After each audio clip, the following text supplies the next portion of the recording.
where the deed has been done. We'll be waiting for the speaker to do their own. They've done it, and maybe they've done that. What will I say? They've done it anyway. I just want to play the judgment today.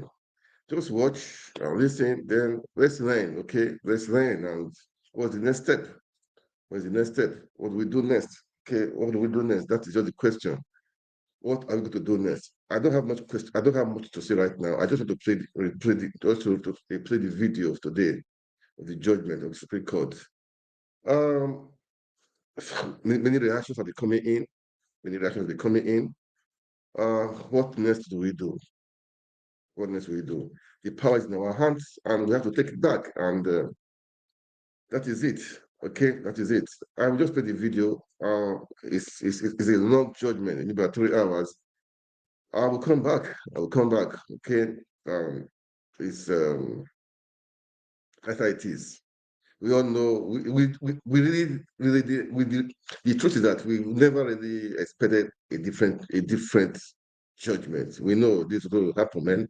We all know that's going to happen, and all the same, that's how it is. All right. I just want to play the video. Let's play the video. Probably I'll come back in the next 3 hours, and maybe later in the night I'll come back. We talk about it. All right. What we need to do. What are we going to do? Nigeria is so special for us that we cannot give up. We cannot give in. We cannot give up. That is the truth. And it's a long battle. The battle continues. It's a long, long, long battle. We should not we should not shy away from it. Don't think all these guys that will give up in just like this. No, no, no, no, no, no. It's a long battle. Okay. I know that some people are being pained right now. It's painful, but we want the best for Nigeria, okay? But we will take our country back and we will take it back. We wish the best for our country. So many things are happening in Nigeria and it's uncalled for. We don't need to suffer like this. All right. Anyway, I will be back, okay? Maybe after the replay of this judgment, or maybe later in the night, okay? It's a long video. So guys, just watch it and uh give your opinion, all right? Just give your opinion, man. That is what I'm going to say. Give your opinion. Make a comment, like and share, okay? Uh, that is it. All right. That is it. This judgment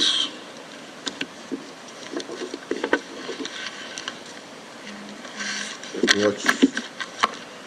was prepared by me and I will deliver it.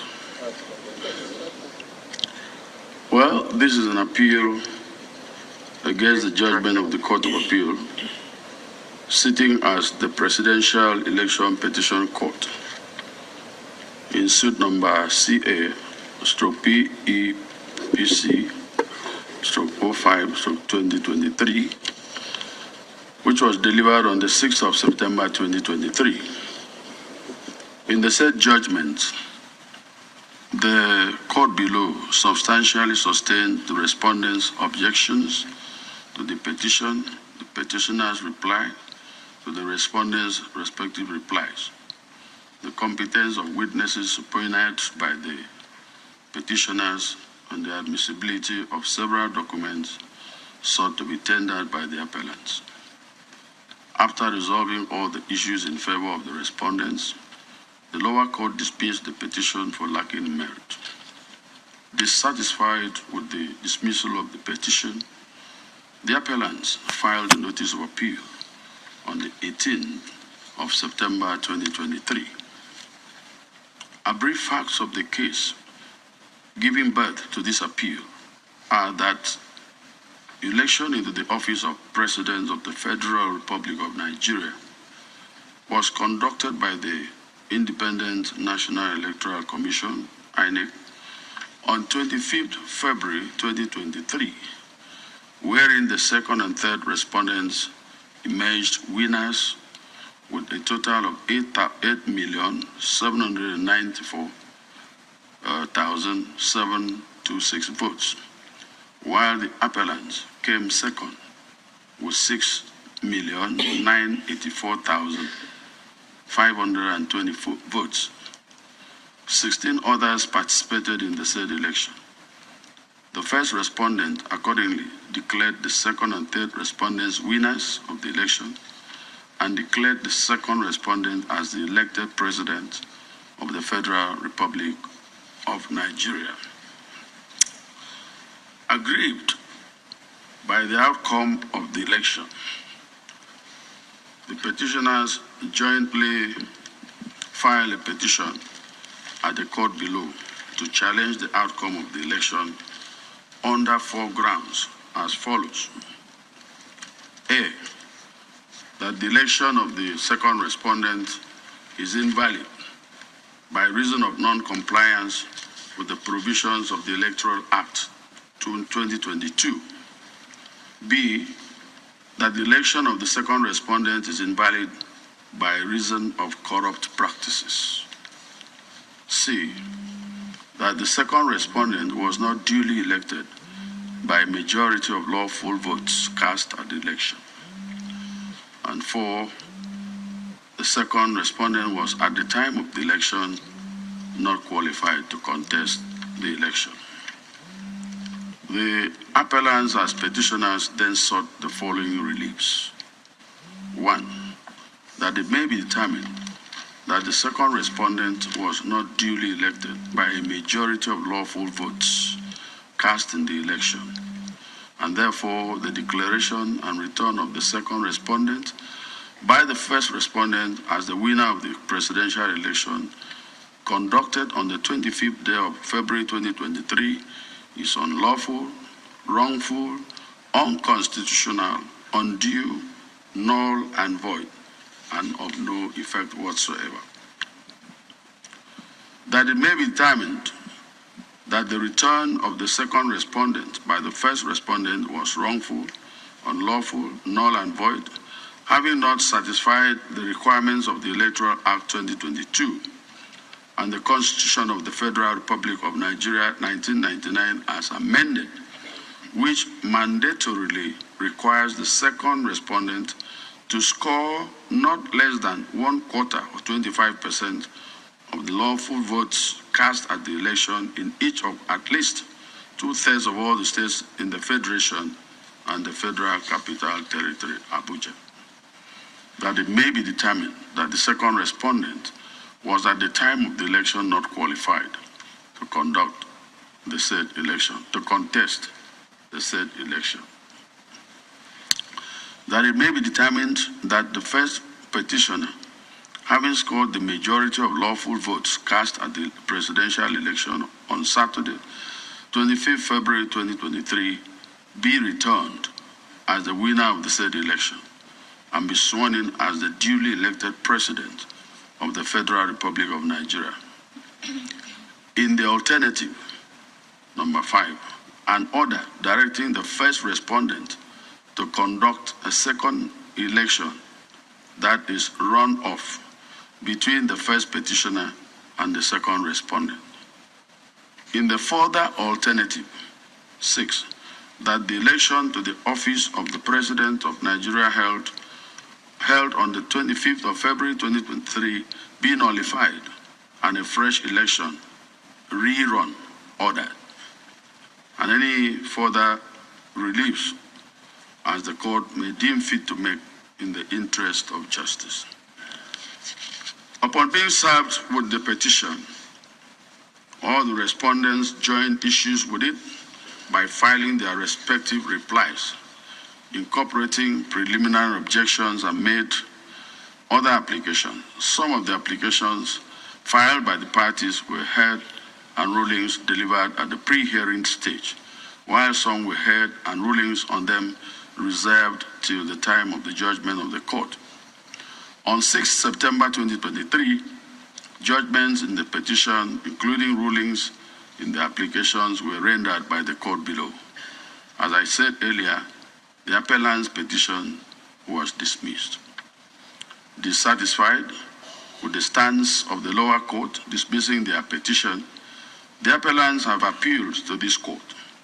Notice of appeal was filed on the 18th of September 2023, containing 35 grounds of appeal.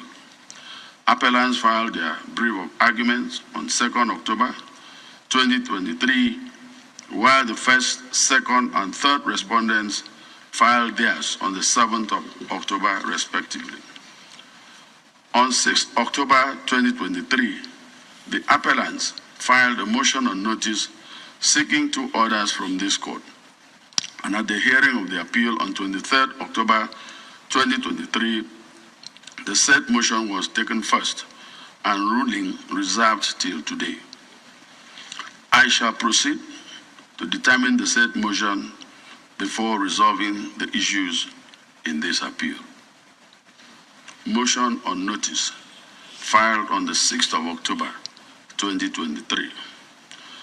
As I alluded to above, the appellants filed motion on notice on 6th October 2023 seeking 2 orders from this court, to wit, A, an order of this honorable court granting leave to the appellant applicants to produce, and the honorable court to receive fresh and or additional evidence by way of deposition on oath from the Chicago State University for use in this appeal, to wit, certified discovery deposition made by Caleb Westberg on behalf of Chicago State University on October 3rd, 2023, disclaiming the certificate presented by the second respondent, Bola Ahmed Tinubu, to the Independent National Electoral Commission. B, and upon leave being granted, an order of this court receiving the said deposition in evidence as exhibit in the resolution of this appeal. The grounds for the application are well set out in the motion paper, and there are 20 in number as follows. One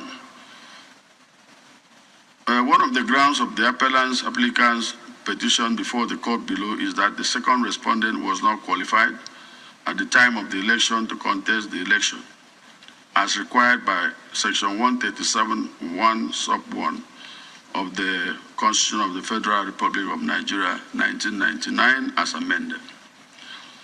2, based on facts available to the appellant's applicants at the time of filing their petition, the first appellant applicant, through his United States of America lawyers, Alexander de Gramont and Angela M. Liu, of the law firm of Dockett LLP of 1900 K Street, NW, Washington, D.C., 20006 to 1110, unsuccessfully applied to Chicago State University for the release of the copies of the academic records of the second respondent. Given this, number 3, given the strict privacy laws in the jurisdiction of the Chicago State University, the request for the release of the academic records and certificates issued to the second respondent could not be granted without an order of court and for the purpose of use in pending court proceedings. The first applicant, through his said U.S.-based attorneys, thereupon brought an action in the U.S. District Court for the Northern District of Illinois in re application of Atiku Abubakar for an order directing discovery from Chicago State University, case number 23CV05099, for an order for the production of documents and testimony for use in a proceeding in a foreign court, seeking documents and testimony from Chicago State University concerning the authenticity of an origin of documents purporting to be the educational records of the second respondent, Bola Ahmed Tinubu. 5. The second respondent applied and was joined in the matter as an intervenor, vehemently opposing the application. On September 19, 2023, the court issued an order granting the application. 7. Thereafter, the second respondent applied for an emergency stay of the court order, claiming that he would suffer irreparable damage and injury if his educational records were released, which order of stay was granted. 8. On September 30, 2023, the court overruled the second respondent's objections and ordered Chicago State University to produce the documents on October 2nd, 2023, and to produce a witness for deposition on October 2. Then on October 2, 2023, Chicago State University produced the documents pursuant to the court's order. 10. On October 3, 2023, also pursuant to the court's order, Chicago State University provided a witness to give deposition testimony, in which deposition Chicago State University disclaimed ownership and authorship of the document that second respondent presented to INEC, purporting to be Chicago State University certificate, and also disclaimed issuing any replacement certificate to him. The deposition was not in existence, or that's number 11. The deposition was not in existence or available at the time of filing the petition or at the hearing of the petition. The deposition number 12 sought to be adduced is, along with its accompanying documents, such as would have important effect in the resolution of this appeal. 13. The deposition is relevant to this matter, having confirmed that the certificate presented by the second respondent to the Independent National Electoral Commission did not emanate from Chicago State University, and that whoever issued the certificate presented by the second respondent did not have the authority of the Chicago State University, and that second respondent never applied for any replacement certificate, nor was he issued any replacement certificate by Chicago State University. The deposition which is on oath, that is number 14th ground. The deposition which is on oath deposed to in the presence of the second respondent's attorney is credible and believable and ought to be believed. 15. The deposition is clear and unambiguous, and no further evidence is needed to be adduced on it. 16. The evidence is such that could not have been obtained with reasonable diligence for use at the trial, as the deposition required the commencement of the suit in the United States of America before receiving same. It was not possible to obtain the said evidence before the trial at the court below. 17. The deposition was made on October 3, after the conclusion of trial at the court below, and was not available to be tendered at the trial court. 18. Presentation of a forged certificate to the INEC by a candidate for election to the office of President of the Federal Republic of Nigeria is a weighty constitutional matter requiring consideration by the court as custodians of the Constitution. 19. The original certified deposition has been forwarded to the Honorable Court by a letter addressed to the Chief Registrar of the Supreme Court. And 20, the last, it is in the interest of justice for this Honorable Court to exercise its discretion in favor of the appellant's applicants. In support of the said application is a 20-paragraph affidavit deposed to by Uyigiwa Osage, Nigerian citizen, a legal practitioner, and legal advisor to the first appellant, with exhibits A to H annexed. Learned Senior Counsel for the appellant applicants, Chief Chris Uche, SAN, leading other senior and other counsel, filed a written address in support of the motion. Upon receipt of the said motion on notice, the first respondent filed an 11-paragraph counter affidavit deposed to by one Gift Mwadike, a legal secretary in the law firm of Diko and Mahmood, lead counsel to the first respondent.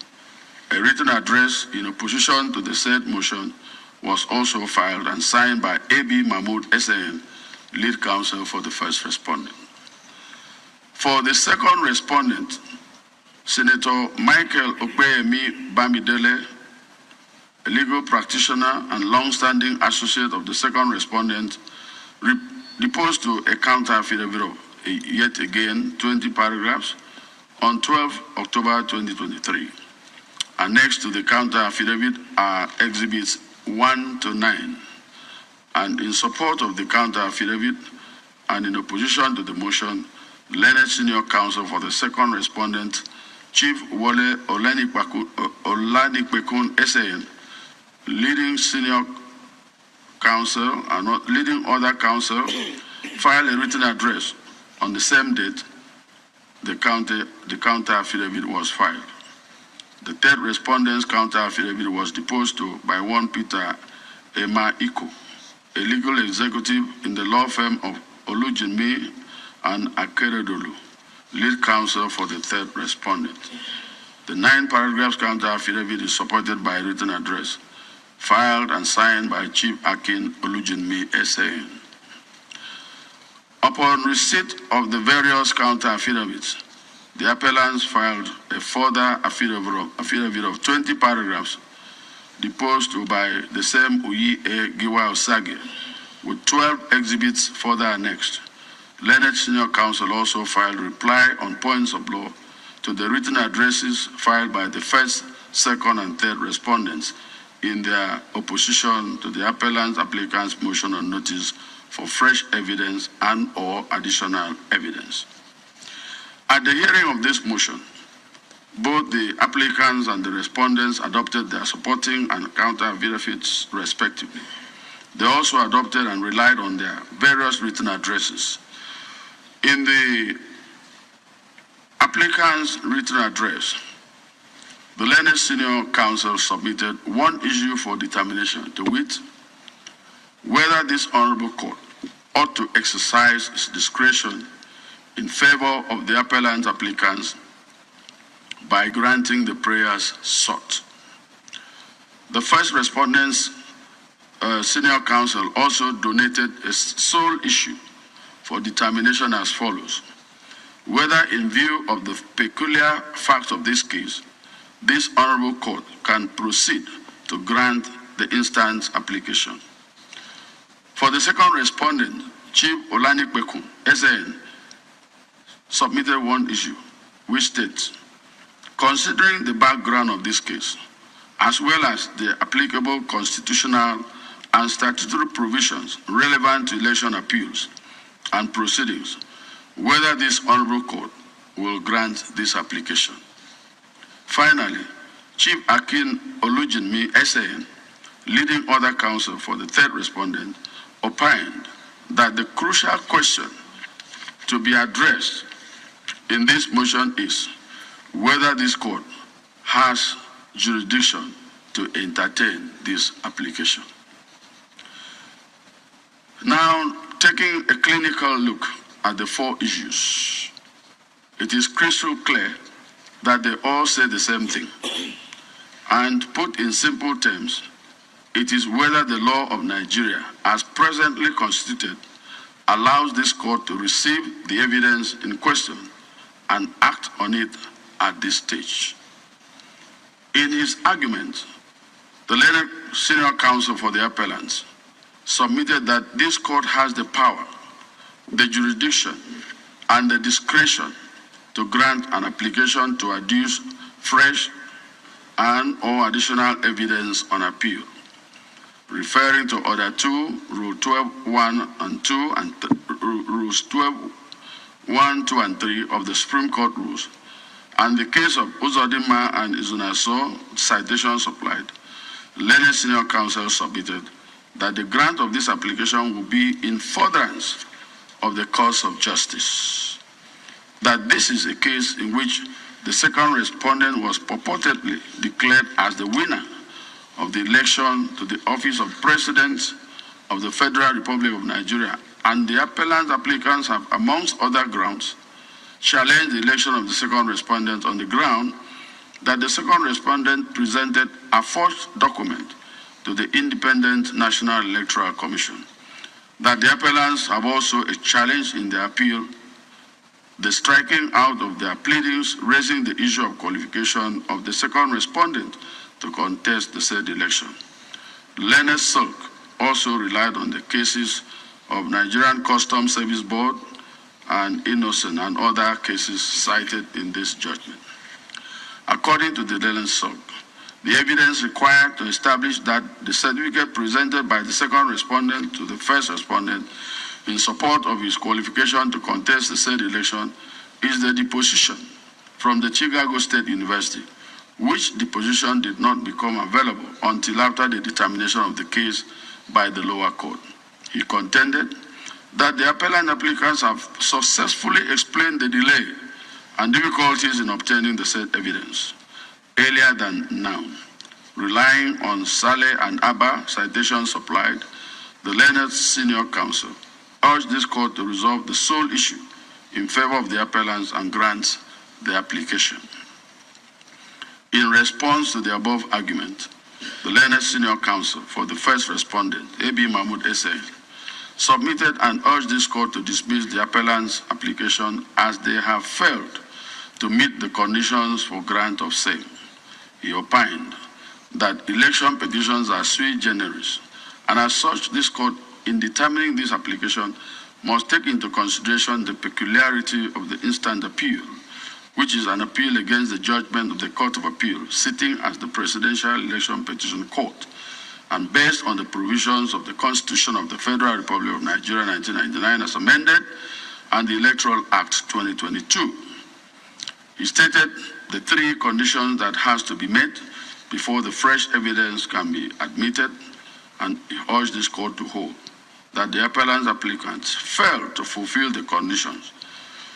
In this, he relies on the case of Adeleke and Aserifa, Wata and Anyago, UBA PLC and BTL Industries, all citations supplied, amongst others.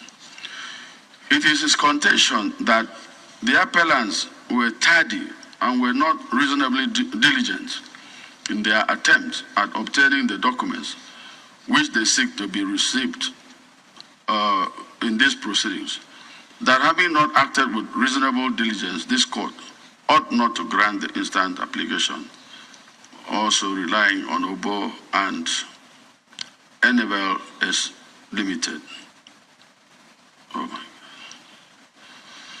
Leonard Senior Counsel also drew the attention of this court to the decision of the court below, which has not been appealed against, that the petition did not plead facts in support of non-qualification or disqualification of the second respondent in their petition, and that their efforts to remedy it through their replies to respondents' replies were belated and were rightly refused.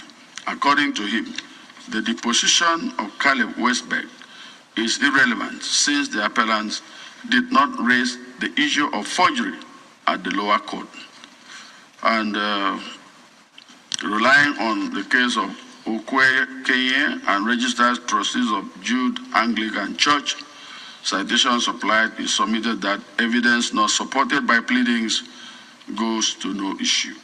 Leonard Silk further submitted that insofar as the deposition of Caleb Westberg is solely to disdain the certificate presented by the second respondent and attached to his form EC9 dated 17 June 2022, which the first respondent published as far back as 24th day of June 2022, the appellant's complaint in that regard is pre-election matter, which by section 285(9) of the Constitution of the Federal Republic of Nigeria is statute barred. As such, an action ought to have been initiated within 14 days of the second respondent's submission of his form EC9 or the publication by the first respondent. He urged the court to so hold. According to Leonard Senior Counsel, an allegation of presentation of false or fake certificate is rooted in the criminal offense of forgery, which requires proof beyond reasonable doubt. He contended that the deposition by Caleb Westberg, which seeks to establish a case of forgery against the second respondent without more, cannot ground a conviction for forgery of as proof beyond reasonable doubt cannot be solely based on an affidavit evidence. Relying on Abubakar and INEC, Agi and PDP, Mohammed and Wamako, all citations supplied. Lenesil argued further that the deposition of Caleb Westberg alone does not, under our law, constitute credible evidence to establish a case of forgery. Finally, the Lenesil submitted that this appeal, being based on an election matter, where a trial court is to hear matters and deliver judgment not later than 180 days after the filing of the petition, the implication is that all evidence ought to be adduced at the trial court and judgment delivered within 180 days. That it was not the intention of the draftsman of the Constitution to allow and permit the receipt of evidence in an election matter when the court vested with the powers to receive evidence, has lost jurisdiction over the matter. He wondered what would happen now that all parties have filed and exchanged briefs with no arguments canvassed in respect of the additional evidence sought to be adduced in the instant appeal. There being no room to extend time under the pre-election and election appeals practice directions 2023 of the Supreme Court, he urged the court to dismiss the application. In his contribution in opposition to the grant of this application, Learned Senior Counsel for the second respondent, Chief Olanipekun S.A., submitted that this court is without the virus to consider the said deposition, either as oral or documentary evidence, more so when the evidence was not considered by the court of first instance within the 180 days time frame provided by the Constitution of the Federal Republic of Nigeria, relying on the recent case of Towo, Womo, and Ajayi, unreported, delivered on the 27th of January 2023 in this court hall. That the lower court, having lost its jurisdiction since 17 September 2023, upon expiration of the 180 days from the date of filing the petition by the appellant, this court cannot grant this application. That section 22 and 23 of the Supreme Court Act give power to order 2 Rule 12.1 of the rules of this court, and that can only happen if the lower court still has jurisdiction. Referring to Omubi Larry and Igbo Asoi and others, and Adegbite and Omosun, all citations supplied, the Lenesil contended that applicants failed to satisfy the 5 conditions enunciated in those cases before this type of application can be granted. According to the learned SAN, the failure of the appellant applicants to have validly pleaded facts and documents sought to be received in evidence is fatal to this application, relying also in Obasi and Omuka, Start Oil, Nigeria Limited and Induction, and others, all citations supplied. Making reference to the USA Rules on Civil Procedure 32A1A, the Lenesil opined that the failure to invite the All Progressives Congress and the Independent National Electoral Commission to participate in the deposition made in the United States renders Exhibit C and D inadmissible. More so, since the alleged forged certificate is alleged to have been submitted to INEC. It is further contention that Exhibit C and D have no utility or affinity with this appeal, for the fact that there is no ground of appeal upon which they can be structured, as well as there being no accommodative issue for determination, relying on a number of cases listed in this judgment. Finally, Learned Senior Counsel submitted that Exhibit C, D, unpretentiously attempts to allege a criminal offense of forgery against the second respondent. You find that a criminal offense must be proved beyond reasonable doubt, as provided in Section 135 of the Evidence Act, also referring to the cases of ACN and Nyako and Kaki and PDP. He concluded that the Supreme Court does not have original jurisdiction to try the case of forgery. He urged this court to refuse this application and hold that it is an abuse of court process. For the third respondent, Chief Akin Olujimi SN made submissions which are similar to those by the learned counsel for the first and second respondents. With due respect to the learned Chief Silk, I shall refer to them in the process of resolving the sole issue in this application. In the appellant applicant's reply on points of law, learned senior counsel listed some paragraphs of counter affidavit of the second respondent, which he alleges consists of legal arguments, objections, and conclusions, which he urged that they be struck out. On issue of jurisdiction, he submitted that section 285(6) of the Constitution, which pegs 180 days for the hearing and determination of the election petitions, does not include the Court of Appeal, but only election tribunals. Learned Silk submitted that issue of qualification is for both pre- and post-election matters, referring to section 137(1)(j) of the Constitution. He urged the court to grant this application in the interest of justice, as was done in Amechi and INEC and Obi and INEC, all citations supplied. In resolving the sole issue submitted for the determination of this motion, I wish to start from the beginning. And the beginning is the issue of jurisdiction. Whereas the respondents in their various written addresses have urged this court to grant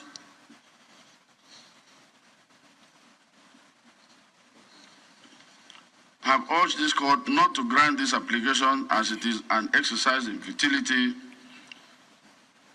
They opine that the Supreme Court does not have jurisdiction to look into or act on Exhibit C and D if admitted into the proceedings. The learned senior counsel for the appellants submitted otherwise. I have already summarized their various positions, and I shall refer to them as we proceed. It is elementary to state that the jurisdictional court is the authority which a court possesses to decide matters brought before it, or to take cognizance of matters presented in a formal way for its decision. In an old case of Ogun Makun and Milad Osun State, citation supplied, this court stated as follows: jurisdiction of the court is the basis, the foundation, and the live wire of access to court in adjudication under Nigerian civil process. As courts are set up under the Constitution, decrees, acts, laws, and edicts, they cloak the courts with the powers and jurisdiction of adjudication. If the Constitution, decrees, acts, laws, and edicts do not grant jurisdiction to a court or tribunal, the court and the parties cannot, by agreement, endow it with jurisdiction, as no matter how well intentioned and properly conducted the proceedings, once it is incompetent, it is a nullity and an exercise in futility. End of quote. The jurisdiction of a court has further been defined as the very fundamental and priceless commodity in the judicial process.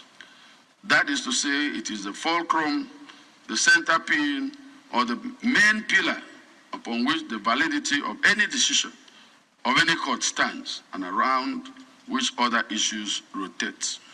Thus, it cannot be assumed or implied. It cannot also be conferred by a party or by consent or acquiescence of parties. A lot of cases have been cited to support this. And that is the general nature of jurisdiction. I must emphasize that the matter under which the application is brought is an appeal in an election petition. It is tried that election petition proceedings are sui generis. It has its own set of laws and rules which a court must recognize and enforce. See Buhari and Yusuf, Egbarioba and Erobo, all citations supplied. In the circumstance of this case, this court, in determining this motion, has to take into consideration the peculiarity of the instant appeal, which is an appeal against the judgment of the Court of Appeal, sitting as the Presidential Election Petition Court, based on the provisions of the Constitution of the Federal Republic of Nigeria and the Electoral Act 2022. I have carefully perused page 1 of volume 1 of the Record of Appeal, and it is very clear that the petition giving birth to this appeal, and particularly this application, was filed on the 21st of March 2023, which was the last day of the 21 days prescribed in Section 285, Sub 5 of the Constitution of the Federal Republic of Nigeria, 1999, as amended, for filing of election petitions after announcement of result of election. By subparagraph 6 thereof, an election tribunal shall deliver its judgment in writing within 180 days from the date of filing the petition, and where there is an appeal, it shall be determined within 60 days from the date of delivery of judgment of the tribunal or court of appeal. As pointed out by learned senior counsel for the respondents, the 180 days prescribed for the hearing of the petition by the Court of Appeal lapsed on the 17th of September 2023. In other words, the court below lost its jurisdiction to determine any matter in relation to the petition. This application before us relates to fresh evidence obtained after the judgment of the lower court and after the 21 days for filing election petition and after the expiration of the 180 days of the filing of the petition. What are the legal and or constitutional implications of the above scenario in relation to Exhibits A and D sought to be received into these proceedings? Several of the decisions of this court have taken care of the above scenario. One of the most recent cases decided by this court is the case of Towo, Womo, and Ajayi, the citation supplied there, wherein this court stated as follows, and I'll quote, "In the circumstance of this case, this court cannot activate Section 22 of the Supreme Court Act 2004, since the 180 days provided by the Constitution to determine the appellant's claim at the trial court has lapsed since 1st January 2023. The originating summons was filed on the 5th of July 2022 and expired on 1st January 2023 at the Federal High Court. This appeal was taken on 2nd January 2023, and there is no opportunity for the contentious issues of fact in the controversy in this appeal to be sent back to the trial court. The issue of the merit of the allegations of false information was not tried by the two lower courts and cannot be tried by this court pursuant to Section 22 of the Supreme Court Act. This court cannot do what the trial court is no longer constitutionally permitted to do by virtue of Section 285 of the Constitution of the Federal Republic of Nigeria, the Groundnum. See OK, Mimiku, see APC and Marafa, all citations supplied.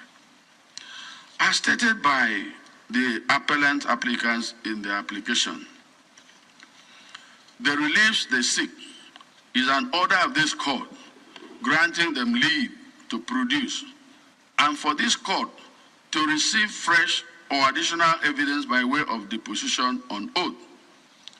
Clearly, the application runs foul of paragraphs 14 sub 2 and 16.1 of the first schedule to the Electoral Act, which inter alia outlaws any amendment of substance, as in this case, or introduction or addition of substance to the statement of facts relied on to support the ground of the petition after the expiration of 21 days prescribed in Section 132, Sub 7 of the Electoral Act for the presentation of an election petition. There is no doubt that the deposition is one of substance, and that is in fact why the appellants are seeking to introduce it into this appeal. For the avoidance of doubt, I shall reproduce Section 14.2, paragraph 2A of the first schedule to the Electoral Act 2022 as follows. After the expiration of the time limited by A, Section 132(7) of this Act for presenting the election petition, no amendment shall be made.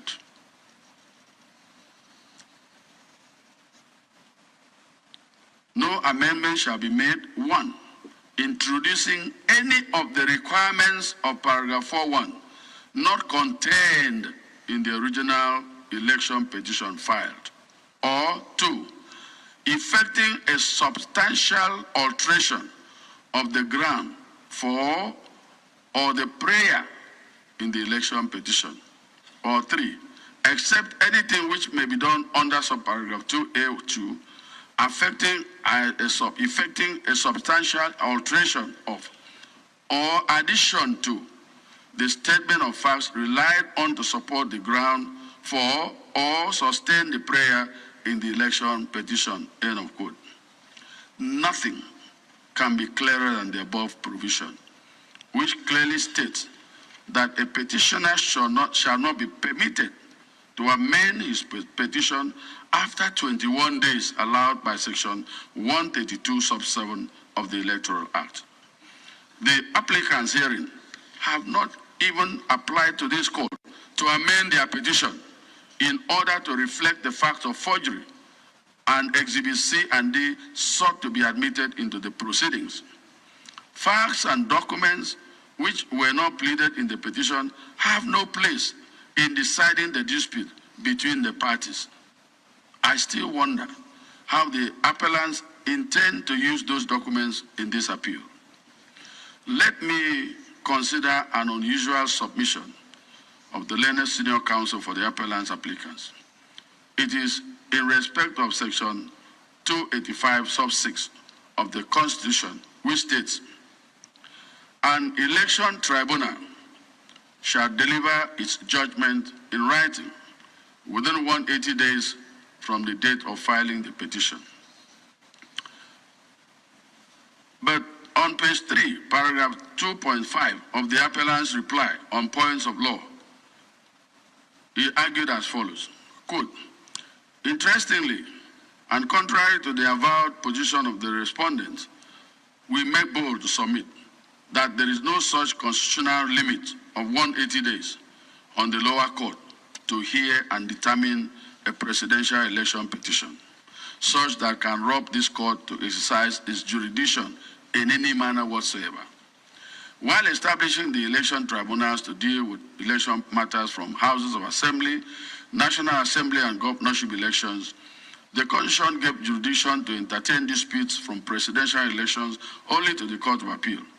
Thereafter, the Constitution was intentional and deliberate in setting the 180 days limit only for elections tribunals and not for the Court of Appeal, end of quote. It is shocking to have the above argument in print. It could have passed for a friendly joke, but not for a serious matter like this in the apex court. It is even an unnecessary joke over a constitutional provision. After election petitions had suffered under the previous provisions, which allowed election petitions to be heard even until the respondent has completed his tenure, and the National Assembly dealt with the mischief by limiting the time which election petitions shall be determined, it is unfair to suggest that we go back to those dark days. My lords, there is nothing in Section 285(6) of the Constitution to suggest that the Court of Appeal can hear presidential election petition without time limitation. The lower court is bound by the provision of Section 285, sub 6 of the said Constitution, when sitting to hear election petition, just as other election tribunals, as was rightly submitted by the learned senior counsel for the third respondent, Chief Akin Olujimi SAN, for which I wholly agree. The appellants knew they had to prove the allegation of non-qualification raised at paragraph 16D and 146 of their petition against the second respondent within the 180 days adjudication window provided in section 182 sub 8 of the Electoral Act 2022 for determination of petition by the lower court, which expired since 17 September 2023. The 180 days having expired, the lower court therefore no longer had jurisdiction to allow the deposition sought to be introduced into the trial of this petition. This is the law which at this stage is elementary. Consequently, since the lower court no longer has jurisdiction to entertain any such application, it follows ipso jure that this Supreme Court, also has no jurisdiction to allow the deposition to be used in this appeal. It is settled law that where the time for doing a thing is limited by the Constitution or statute, the court cannot extend the time. That was the decision of this court in Brigadier General Mohammed Buba Mawar and Admiral Mortala Nyako, where Onogan JSC as it then was held as follows. Quote, it is settled law that the time fixed by the Constitution for the doing of anything cannot be extended. It is immutable. It is fixed like the Rock of Gibraltar. It cannot be extended, elongated, expanded, or stretched beyond what it states. See also Abubakar and Nassam, all citations supplied. It has to be noted, as I stated earlier in this ruling, and for which there are several judicial decisions in this country, that the 180 days imposed on election tribunals and courts hearing election petitions is immutable and cannot be extended. The applicants have not even applied for extension of time to bring in the said depositions or extension of time to amend their petition.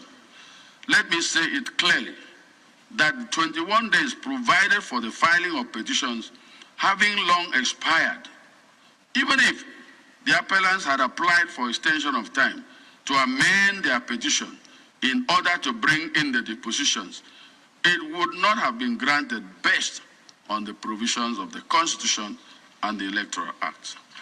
This principle was again restated by yet again Onogan JSC as it was in NNPP and Goni. Citation supplied. When he said, despite the decision of this court since October 2011 on the time fixed in the Constitution, some of the justices of the lower court still appear not to have gotten the message. From where will the election tribunal get the jurisdiction to entertain the retrial after expiration of the 180 days assigned by the Constitution? The answer is obviously in the negative. It should be constantly kept in mind that prior to the provisions of Section 285(6) of the 1999 Constitution as amended, there was no time limit for the hearing and determination of election petition by the election tribunals or the appeals arising therefrom. That situation resulted in undue delay in the hearing and determination of an election petition by the election tribunals or appeals arising therefrom. The amendment to the original section 285 of the 1999 Constitution by allotting time within which to hear and determine election petition and appeals arising therefrom is designed to ensure expeditious hearing and conclusion of election matters. If the decision of the lower court is allowed to stand as urged by the respondents, it will reintroduce the earlier mischief which the amendment sought to correct. End of quote. See also Uba and Suswan. Citation supplied. The above statement by this court is very explicit, clear, and simple. As it is, the provision of the Constitution has spoken. There cannot be an addendum. or another reopening of the case at the lower court is jurisdiction having lapsed. My noble lords, I've taken time to state the law on the issue to show the futility of this motion. It cannot be granted. The jurisdiction of this court is donated by the Constitution and the Electoral Act regarding election petition appeals. We do not have the virus to admit this position, and we cannot invoke Section 22 of the Supreme Court Act, since the lower court has since lost its jurisdiction. More so, there is no paragraph of the petition to accommodate a case of forgery. Again, the appellants have distilled 7 issues for the determination of this appeal, and none relates to certificate forgery. One wonders what the appellants intended to do with the deposition, since appeals are heard on the issues distilled for determination by the parties in this court. In Saliba and Jackson, 2002, for Nigeria Law Report, citations, others supplied. This court stated clearly that all appeals are decided upon the issues formulated for determination. What this means is that any matter not covered by any issue for determination is of no moment. Should the deposition be admitted, it will float in the appeal, as this court cannot exercise original jurisdiction even if we are to start a new case for the appellants. See Sanusi and Ayula, Chitex Industries, and Oceanic Bank, citations supplied. Finally, my noble lords, on this application, I wish to state that fresh evidence is not received as a matter of course. There are conditions which must coexist before the court can grant this type of application, as can be garnered from the decided authorities of this court, which include, that's all right, but not limited to Omu, Buariri and others, and Igbo, Oyosi and others, Supra. Adegbite and a motion are cases cited by the Senior Counsel by the second respondent.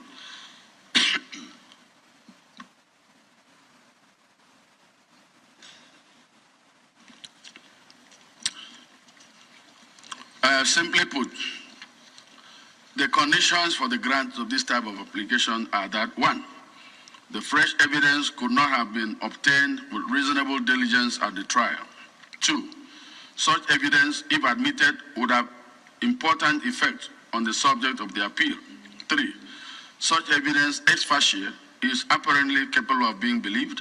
4, such evidence would have influenced the judgment of the lower court in favor of the appellants had it been available.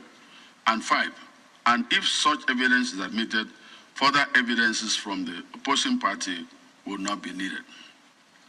Taking the first condition, for example, the appellants failed to convince this court on why it waited until after the court below delivered judgment in the petition and lost the 180 days donated to it by the Constitution before bringing the said deposition sought to be admitted in this court. It has to be noted that appeals are a continuation of hearing of the matter in the lower court. As was pointed out by the learned Senior Counsel for the first respondent, A.B. Mahmoud Essay, the presidential election was conducted on the 25th of February, 2023. And the first respondent declared the second respondent as winner of the election on 1st March 2023. Thereafter, the appellants filed their petition at the registry of the court below on 21st March 2023. If I may ask, what attempts did the appellants make between the publication of the second respondents from EC9 and accompanying documents in June 2022, a year more than a year ago, and the date of filing the petition on 21st of March 2023 to obtain the documents from Chicago State University, which could have been used at the trial court? Again, what attempts did the appellants make to obtain these documents between the date of filing the petition and the conclusion of trial? To say the least, the above questions are critical in the quest of this court's efforts to decide whether the new evidence sought to be adduced could have been obtained by the appellants with reasonable diligence for use at the trial. And with due respect to the appellants, their counsel, I think they were a bit tardy and were not reasonably diligent in their attempts at obtaining the documents which they seek to have this court receive in this appeal. In Adeleke Aserifa Asupra, this court held that where the evidence is available and could with reasonable care and diligence be made available to the applicant at the time of the trial, as in this case, the court should refuse to exercise its discretion to receive such evidence. From all I have stated above, it is crystal clear that the additional evidence by way of deposition of oath does not fit into the issues submitted for the determination of this appeal. The application, my lord, of the appellant applicants in the circumstance is hereby refused and accordingly dismissed. I now go to the main appeal. I want to say that the motions filed by the respondents to challenge some issues, grounds of appeal, we have decided to ignore them, strike them out, and hear the appeal on the merits. The latest senior counsel for the appellants distilled 7 issues for determination, all of them, except the last one, the third respondent submitted 6 issues. So we have stated all there are 7 issues in the judgment. You will see them when you get copies. There is no doubt that all the issues submitted by all the parties are similar, and any could be adopted for guidance. I propose, however, to determine this appeal based on the issues as formulated by the appellants. After all, it is their own appeal. Issue 1. The thrust of issue 1 is whether the lower court was right in refusing to hold that the failure of the first respondent to electronically transmit results from polling units nationwide for the collation of results introduced by the Electoral Act 2022 and specified in the regulations and guidelines for the conduct of elections 2022 and manual for election officials 2023 does not amount to non-compliance, which substantially affected the outcome of the election. Chief Krisuche, SAN, learned senior counsel for the appellants, submitted in the main that by virtue of Section 64, Sub 4 of the Electoral Act 2022, the collation officers and returning officers of the first respondent, including the national chairman of the first respondent, were under a statutory obligation towards mandatory verifications and confirmations at all stages required before the announcement of the results of the election. Learned Silk further contended that at the trial of the appellant's subpoenaed witnesses, several presiding officers, including PW 12, 13, 14, 15, 16, 17, 18, 23, 24, and 25, who handled the BVAS machines at the polling units on the election day, who confirmed the non-transmission of results of the presidential election electronically from the BVAS machines, whereas the results for the National Assembly election held simultaneously were electronically transmitted without difficulty. That the appellant's witnesses gave evidence that the bypass of the use of the prescribed verification technology was nationwide, affecting the entire polling units and collation of results all over Nigeria, and substantially affected the outcome of the election.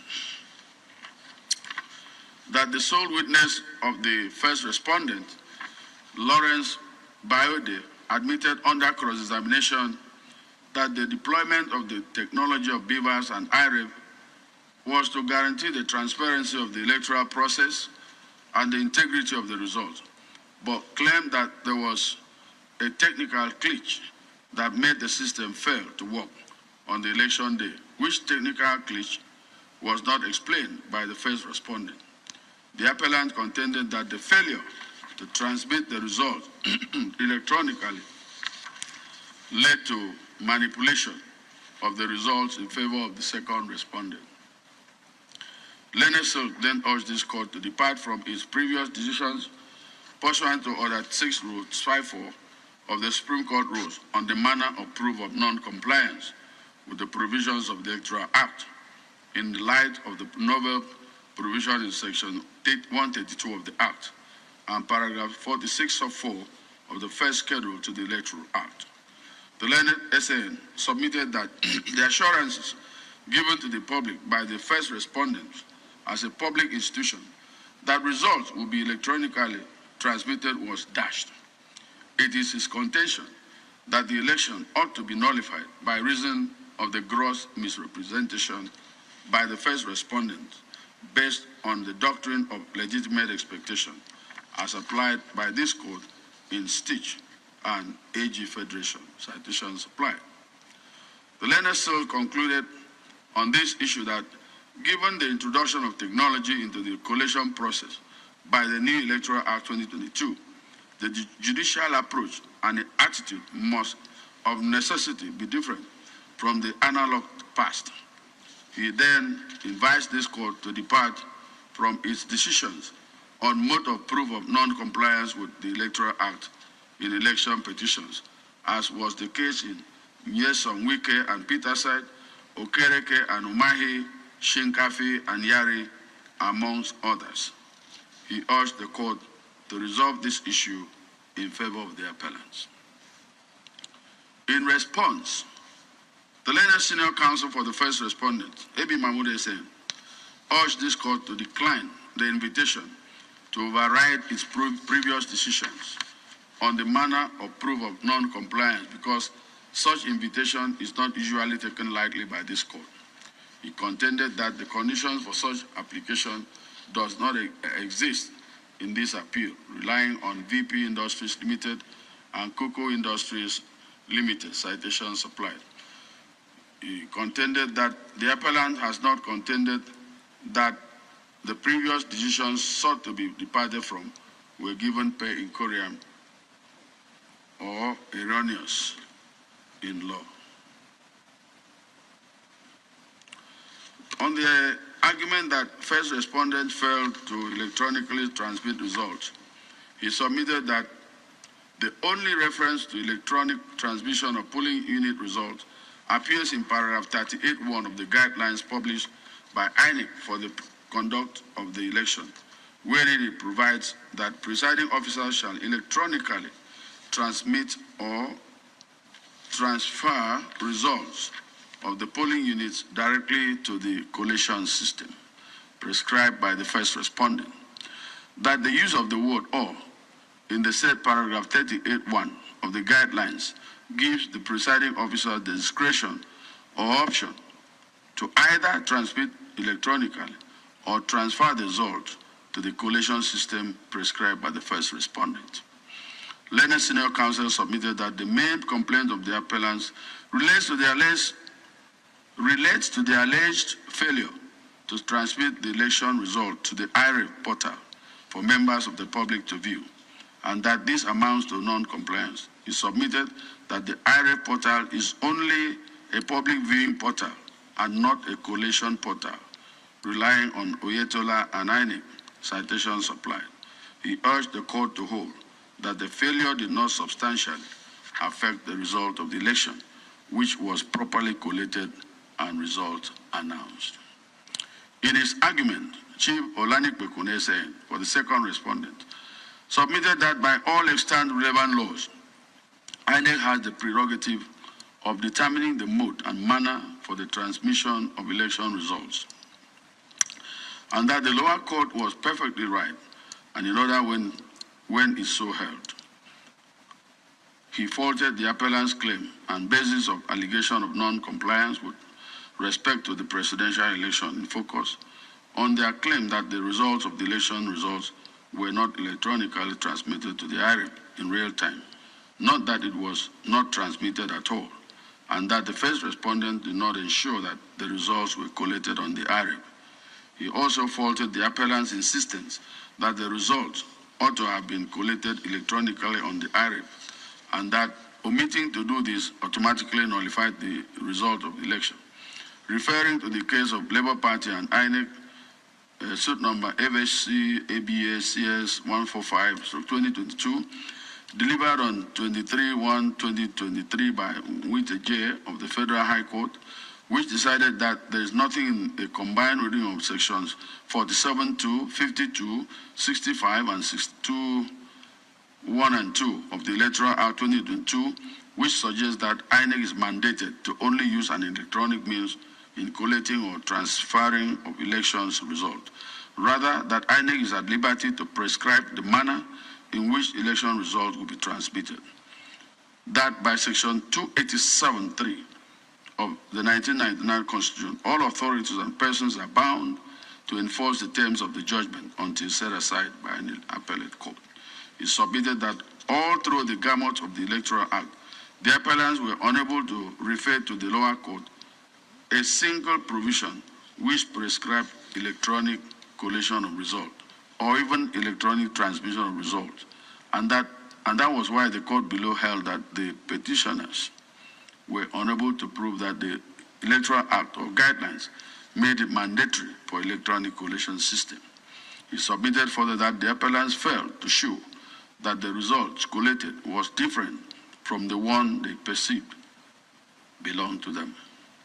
Leonard Silk submitted finally that the Electoral Act 2022, the INEC regulations and manual points irresistibly to a manual collation of results contrary to electronic collation touted by the appellants. The reason being that by paragraph 93 of the regulations, the only circumstance where electronic copy of results becomes relevant is where there is no hard copy of the result. Then the electronic copy can be resorted to during collation. Learned counsel Olanik Bekun urged this court to resolve this issue against the appellants. In his submission, Chief Olujimi SN, or the third respondent, submitted that the appellants seem to have admitted their failure to prove allegation of non-compliance when they pleaded with this court to depart from the earliest established legal position that non-compliance be proved on polling unit basis. He submitted that there is nothing compelling presented by the appellants to warrant a departure from the established legal order, relying on Wike and Peter's side, Belgore and Ahmed citations supplied. He urged this court to decline the invitation. According to Leonard Silk, any arguments for relaxing the established standard of proof of allegation of non-compliance must not be driven by sentiments and cavalier presentation of a case seeking to overturn the will of millions of the electorate in a presidential election. He contended that the appellants merely half-heartedly offered 27 witnesses, many of whom were incompetent witnesses, while purporting to prove allegation of non-compliance, covering 176,000 polling units spread across the 36 states that make up the Federation of Nigeria. He argued that based on the inadequate evidence, the allegation of non-compliance must fail, relying on Buhari and Obasanjo, Atiku Abubakar, and INEC, all citations supplied. He urged the court to resolve this issue against the appellants. In their reply brief, the learned senior counsel for the appellants faulted the response of the respondents in relation to their call for this court to depart from its previous decision touching issue of non-compliance. According to him, his argument is based on the introduction of section 65 and 6 and 187 of the Electoral Act 2022 and paragraph 46.4 of the first schedule to the Electoral Act, which provisions were not in the 2010 Electoral Act, that these new provisions deal with the new manner of transmission of result as contained in paragraph 38.1 and 2 of the Regulations and Guidelines for Conduct of Elections 2022 and the legislative intervention to reduce calling of numerous witnesses. This is what the court has to say. By Section 135, Sub 1 of the Electoral Act 2022, an election shall not be liable to be invalidated by reason of non-compliance with the provisions of this Act if it appears to the election tribunal or court that the election was conducted substantially in compliance with the principles of the Act and that the non-compliance did not affect substantially the result of the election. From the provisions of the Act stated above, it is crystal clear that a petitioner seeking to nullify an election on the ground of non-compliance must not only lead evidence to prove the non-compliance, but must also show to the court how the non-compliance substantially affected the outcome of the election. A petitioner in this situation must therefore adopt a kind of double-barrel approach. You don't fire one barrel and leave the other intact. Both must be fired together at the same time.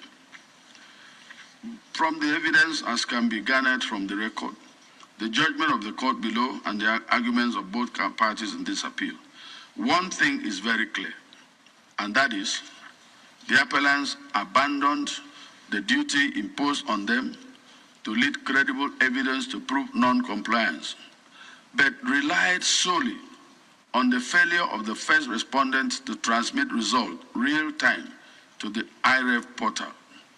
According to the appellants, this was enough to nullify the election of the second respondent. What exactly is the IREF portal? The court below held that the IREF portal is not a collation system. This court in Oyetola and INEC made it clear that there is a difference between a collation system and the IREF portal, though both are part of the election process.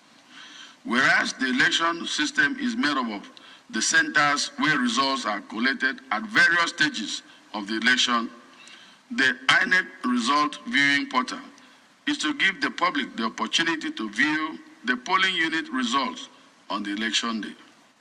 What this means is that where the IREF portal fails, it does not stop the collation of results, which up to the last election was manually done. The failure or malfunctioning of the IREF deprives the public and even election administrators and monitors the opportunity of viewing the portal and comparing the result collected with the ones transmitted into the IREF. Truth must be told, the non-functioning of the IREF may also reduce confidence of the voting public in the electoral process. My lords, the Electoral Act empowers the first respondent to determine the electronic device to be used during election and their purpose. The lower court held that the IREF is not a collation system, and I agree.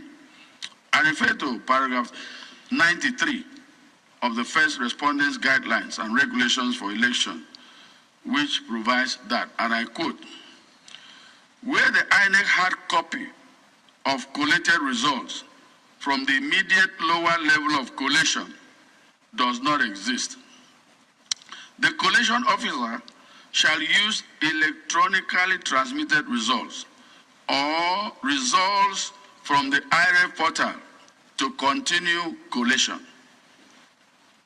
When none of this exists, the collation officer shall ask for duplicate hard copies issued by the Commission to the following in the order below. 1, the Nigeria Police Force, and 2, agents of political parties. End of quote. Paragraph 93 of the first respondent's guidelines and regulations reproduced above shows clearly that recourse to the electronically transmitted result for the purpose of collation will only arise where the hard copy of the result sheet does not exist. Given when the electronically transmitted result or the result on the IRA portal does not exist, the Commission will ask the copies handed over to the Nigeria police or agents of political parties. The elaborate arrangement made by the first respondent for collation of results is to make sure that at every point of collation, there is a result either from the hard copy with INEC or the electronically transmitted copy or the IRA portal copy or a hard copy given to the Nigeria police, and finally, or a copy given to political parties.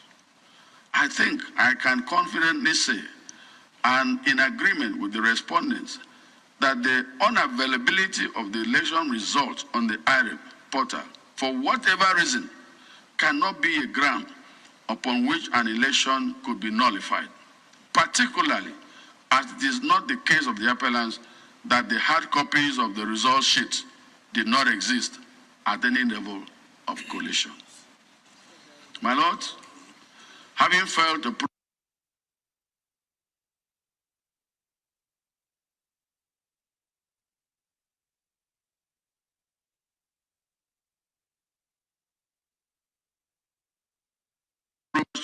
were or that there was any miscarriage of justice, state of society.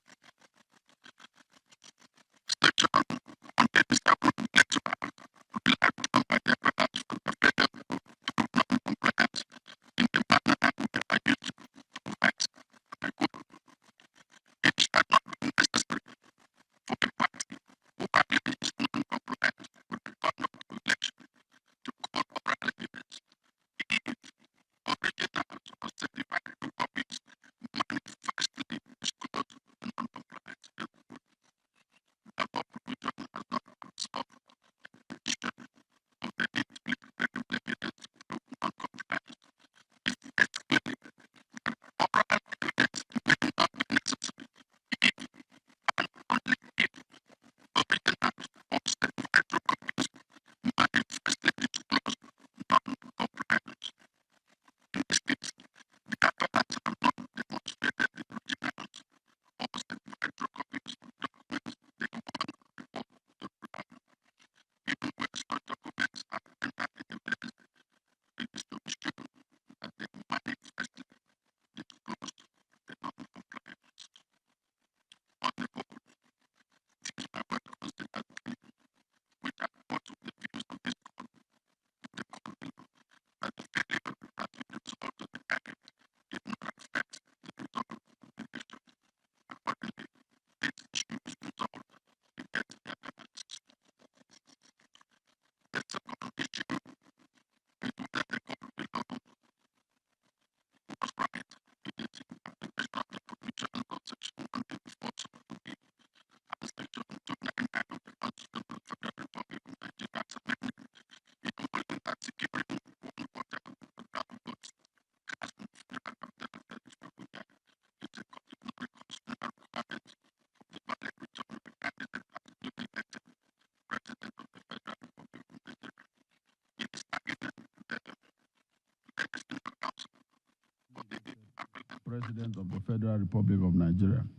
In his argument, the learned senior counsel for the appellants urged this court to interpret the word "and" in Section 184 2B of the Constitution conjunctively and not disjunctively, which will make it compulsory for a candidate to score a quarter or 25% of votes cast in the Federal Capital Territory before he can be President of the Federal Republic of Nigeria. The respondents argue otherwise.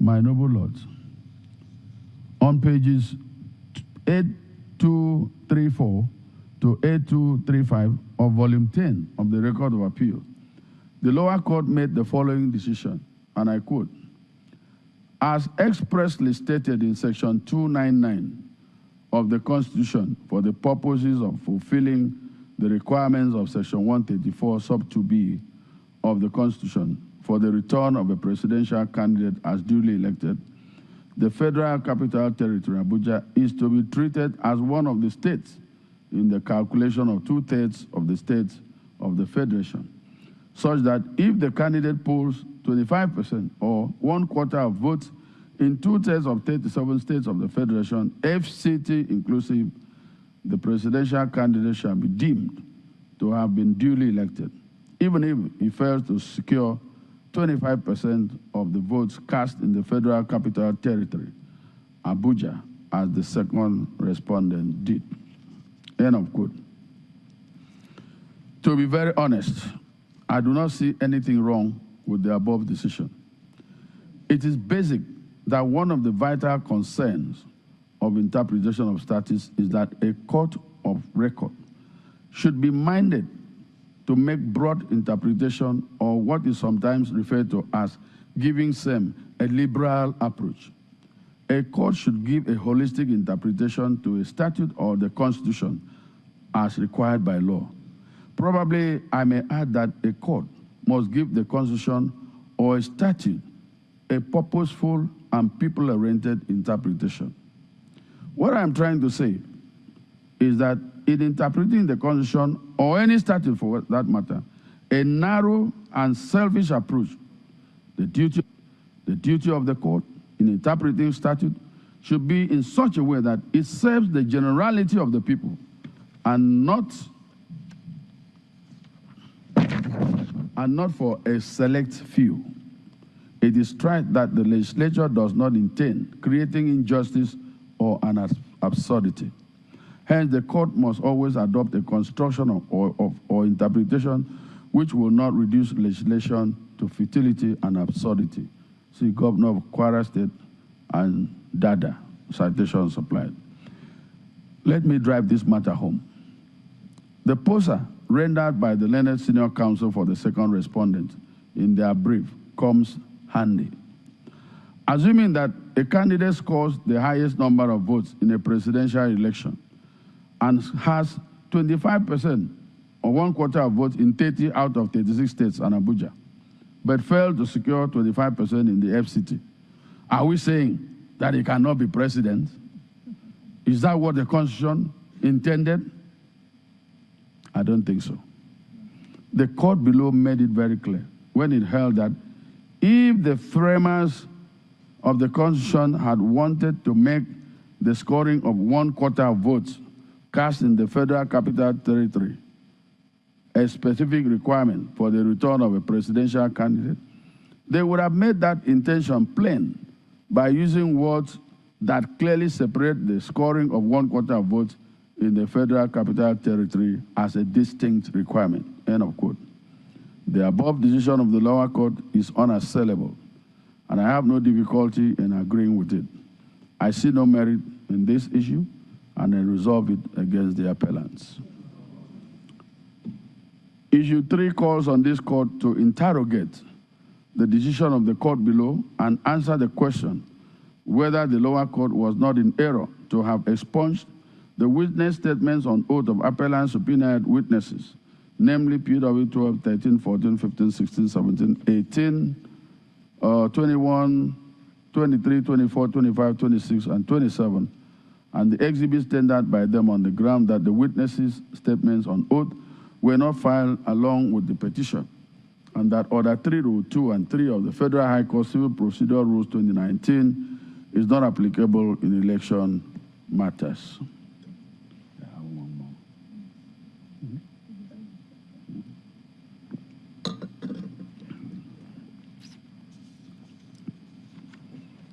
Learned senior counsel for the appellants falls the decision of the court below for relying on paragraph 4 of the first schedule to the Electoral Act, failure to apply the provision in Order 3, Rule 2 and 3 of the Federal High Court Civil Procedure Rules. He submitted that the interpretation given to paragraph 4.5b of the first schedule to the Electoral Act 2022 by the lower court in disallowing the testimonies of the appellant's subpoenaed witnesses will only lead to absurdity and prevent petitioners from compelling relevant evidence in possession of an adversary.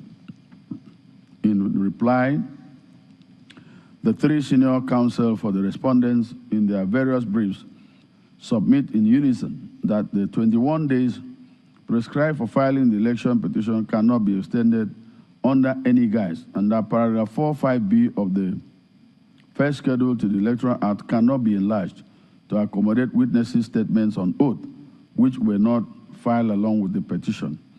That having responded to the petition based on the facts and witnesses' statements front-loaded, their right to fair hearing will be trampled upon by allowing new evidence through those witnesses when they have no right to further reply. They urge the court to resolve this issue against the appellants. Let me reiterate the already tried position of the law that election petition is sui generis. That is to say, it is in a class of its own. As was held by this court in Abubakar and Yaradua, this is no longer a moot point. It is different from a common law civil action. In Kalu and Uzo, citation supplied, this court stated clearly that the Electoral Act of whatever version, particularly that of 2022, contains mandatory provisions. Thus, election petitions have certain peculiar features which make them sui generis. They stand on their own and bound by their rules under the law. It was further held that defects or irregularities which in other proceedings are not sufficient to affect the validity of a claim are not so in an election petition. A slight default in compliance with a procedural step could result in fatal consequences for the petition. It has to be noted that rules governing civil proceedings are not the same which govern election proceedings. And where the Electoral Act requires recourse to civil procedure rules, it must be made subject to the provisions of the Acts.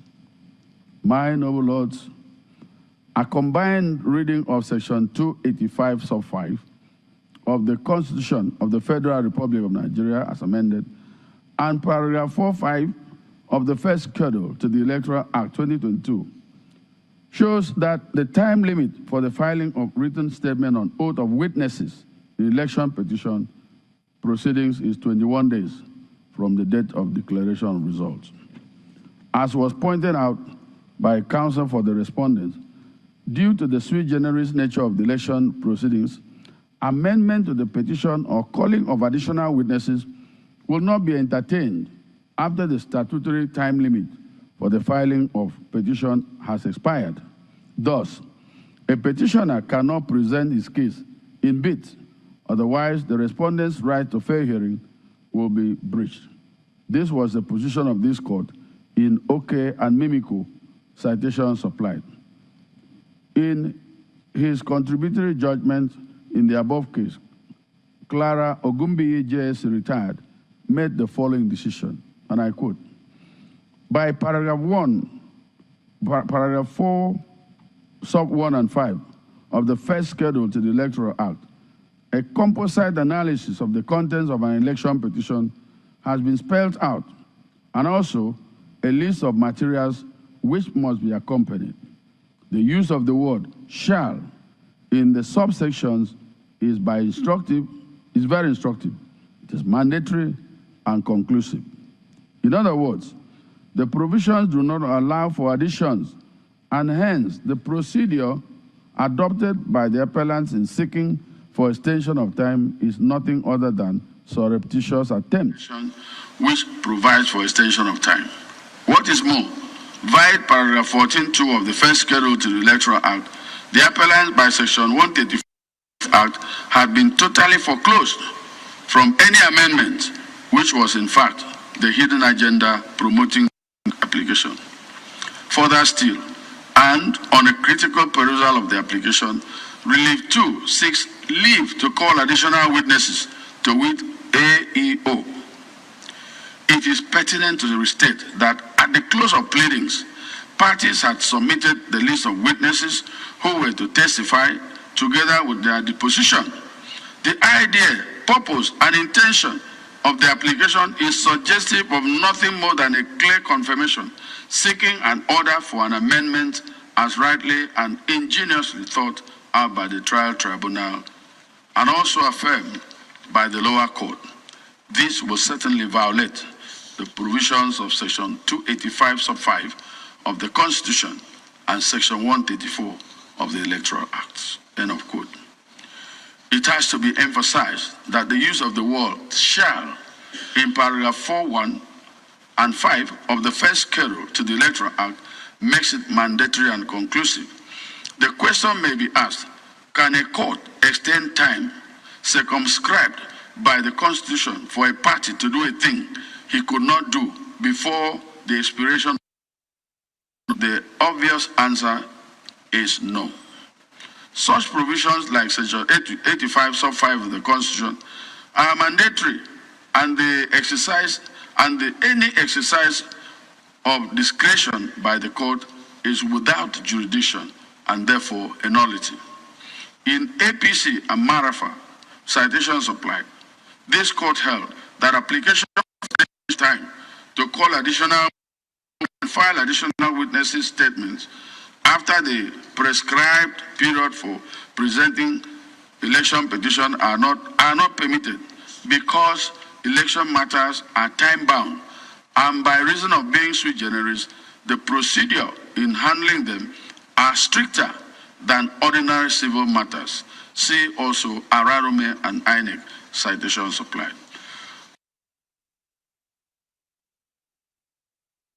Compel the impossibility, and that subpoenaed witnesses should be allowed to testify. But as was argued by the learned respondent, A.B. Mahmoud SN, subpoenas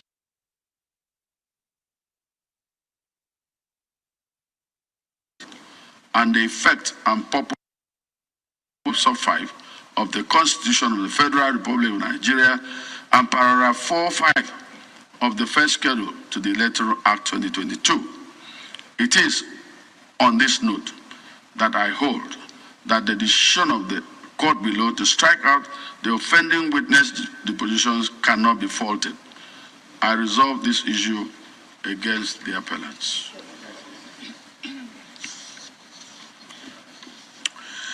Issue 4 orbits around the evaluation of evidence of PW1, PW2, 3, 5, 7, and 22, who were the appellants' coalition agents at the court below. The appellants are aggrieved by the verdict of the court that witnesses were hearsay, thus inadmissible under the rule of evidence. For the purpose of clarity, I shall herein reproduce, albeit extensively, the observation of the court below, which led to the verdicts complained about as follows. Quote, the petitioners, it must be underlined, pleaded in paragraph 4 of the petition that the petitioners had agents in all the polling units, ward collation centers, local government collation centers, and state collation centers in all the states of the Federation and the Federal Capital Territory, as well as the national collation centers. Of this crowd of agents, the petitioners did not call any of their agents at the polling units. The said agents at the polling units were the ones who were meant to sign and collect duplicate results in Form EC8A. The few agents called were state and national collation agents. Largely, their testimonies were hearsay. Let us now examine their evidence before the court. The PW1 is Captain Joe Agada, retired. His statement on oath is at pages 198 to 200 of the petition. He was the petitioner's collation agent for Kogi State. In paragraph 7, 8, and 11 of his statement, he deposed that from the analysis, he discovered various forms of non-compliance and corrupt practices such as suppression of votes manipulation of the beavers machines, manipulation of accreditation, intimidation and harassment of voters, massive thumb printing of ballot papers, etc. This witness did not give particulars of these malpractices. There was no forensic report to support allegation of thumb printing at the polling units. In PDP and INEC, citation supplied, this court, per agim JCA, as it then was, held that it is only a polling unit agent or a person who was present at the polling unit during polls that can give admissible evidence of what transpired during the poll in that unit. See some cases cited there. In the instant case, PW1 was not a polling agent. He was a collation agent. When cross-examined, he said he would be wrong to say that he was present when all the ballot papers and boxes were manipulated, that he visited only 20 polling units out of the over 3,000 polling units in Kogi State. He admitted that his party had polling agents in all the polling units and that they were still alive. The PW2 is also a collation agent. His witness statement on oath is at pages 213 to 215 of the petition. His statement is similar to that of the PW1. He is Dr. Folarin Sunday Adekunle. He was the collation agent of the petitioner for Ogun State on the election day. Under cross-examination, he said he only visited 19 polling units out of the 5,040 of the polling units in Ogun State. PW3, PW4, 5, 6, 7, 8, 9, 10, 11 are all collation agents. The evidence of these witnesses centered around the events and the duties they carried out by the polling units agents of the petitioners. They agreed under cross-examination that the polling unit agents functioned very well in their units under our law. Specifically, in Section 43 of the Electoral Act 2022, polling agents are permitted to be appointed by political parties for each polling unit and collation center. The wisdom in this is for each of the political parties involved in an election to be represented by its own agents. The duties of an agent are to represent the interests of his or principal, having regard to the fact that no mortal can be in all the places at the same time. The law allows political parties to have their agents at all polling units and collation centers. It is therefore not anticipated by law for any political party to appoint an octopus agent with his tentacles in all the polling units and collation centers. This is humanly not practicable. When therefore evidence is required to prove what happened in any polling unit or collation center, it is only the agent who witnessed the anomaly or the malfeasance that can legally and credibly testify. It follows, therefore, that PW1, PW2, PW3, PW4, PW5, 6, 7, 8, 9, 10, 11, 19, 20, 22, who were state and national coalition agents of the petitioners, can only testify of the events in their units or coalition centers where they voted or acted as agents, and not all over the states of the Federation. The polling agents, as presented in this petition, it must be noted, are not shown to be experts. The issue of their analyzing results of the election at the ward, local government, state, and national level without calling polling unit agents who witness the real casting of votes and events at the voting units cannot therefore arise. They cannot validly testify as of non-compliance at the polling unit level. Their evidence can only count as to what they saw, not what they were told by their field agents. What they were told is hearsay evidence. Section 38 of the Evidence Act 2011 specifically states that hearsay evidence is not admissible except as provided for in the law. It follows that the evidence of the coalition agents in this instant case, who are PW 1, 2, 5, and 7, relating to suppression of votes, multiple thumb printing of ballot papers, entering of wrong scores results, disruption of voting, are inadmissible hearsay and are hereby discountenanced. End of quote. Without reservation, I endorse the above statement of the lower court, which is consistent with plethora of decided cases on the subject. Buhari and Obasanjo, Ladoja and Jumobi, and others cited.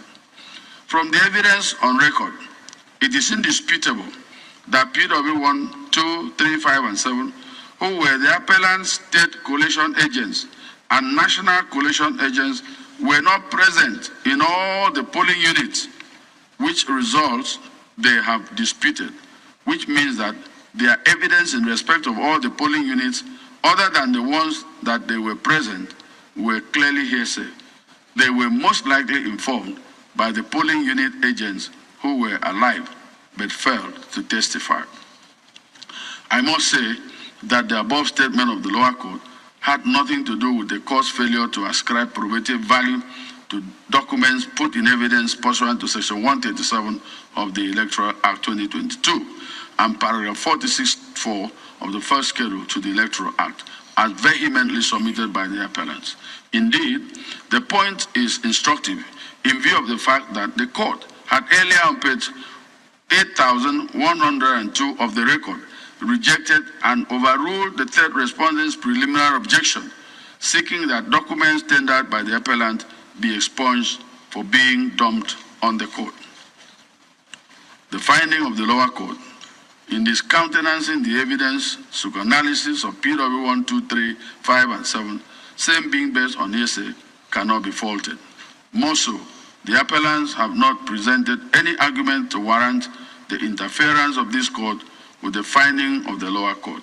The issue, again, is resolved against the appellants.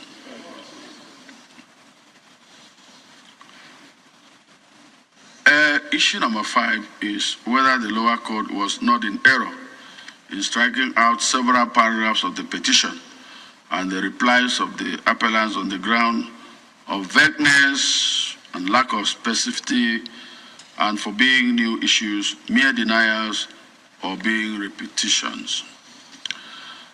Well, this issue relates to the ruling of the court below on the first respondent's preliminary objection, seeking an order of court striking out 31 paragraphs of the petition on the ground that they were vague, generic, imprecise, and lacking in specificity to elicit reply from it, and contrary to paragraph 4.1 of the first schedule to the Electoral Act 2022.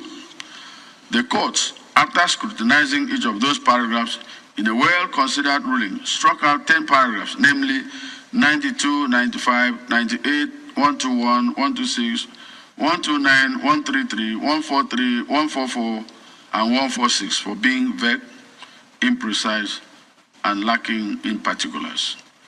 For the purpose of clarity, the court held on page 8025 to 8026 of the record as follows. The sum total of all the foregoing is that while paragraph 129 and 133 of the petition are liable to be struck out for non-joinder of necessary parties, to which Messrs. Adejo and Governor Yahya Bello of Kogi State, accused in the petition of committing electoral malpractices, paragraph 92, 95, 98, 121, 126, 129, 133, 143, 144, and 146 are vague, imprecise, and lack of particulars, and so fall short of the requirements of paragraph 4(1)(b) of the first schedule to the Electoral Act 2022. They are therefore all others struck out. Paragraphs 93, 94, 96, 97, 99, 100, 101, 102, 104, 105, 108, 109, 110, 111, 112, 113, 14, 115, 116, 118, 119, 120, 122, 125, 130, 134, 138, 139, 140, 141, 42, 145, on the other hand, are in order and properly pleaded, end of quote. Picked by the above ruling, the appellants now seek the interference of this court on the ground that their vehemence were sufficiently detailed. They also question the decision of the court, striking out their replies to the respondents' replies to the petition. For instance, as touching on the disqualification of the second respondent from contesting election for the office of president, which particulars were supplied in the appellant's reply. It is instructive to note that in paragraph 146 of the petition, the appellants simply averred that, quote, the second respondent was at the time of the election not qualified to contest the election, not having the constitutional threshold, end of quote. They did not supply the particulars of the threshold, which they perceived disqualified the second respondent from contesting the election, as enumerated in section 137 of the Constitution of the Federal Republic of Nigeria, 1999, as amended. Howbeit, in their reply, the appellant ruled out monstrous particulars of disqualification by reason of dual citizenship, allegation of being an ex-convict in a USA district court, having forfeited to the USA the sum of $460,000 in a drug-related case, Note that these particulars referred to as further details were brought in by the appellants at the time when the respondents had lost their right of reply, which in essence offends the cardinal principle of fair hearing expressed in the Latin maxim audi alteram partem, meaning let the other side be heard as well.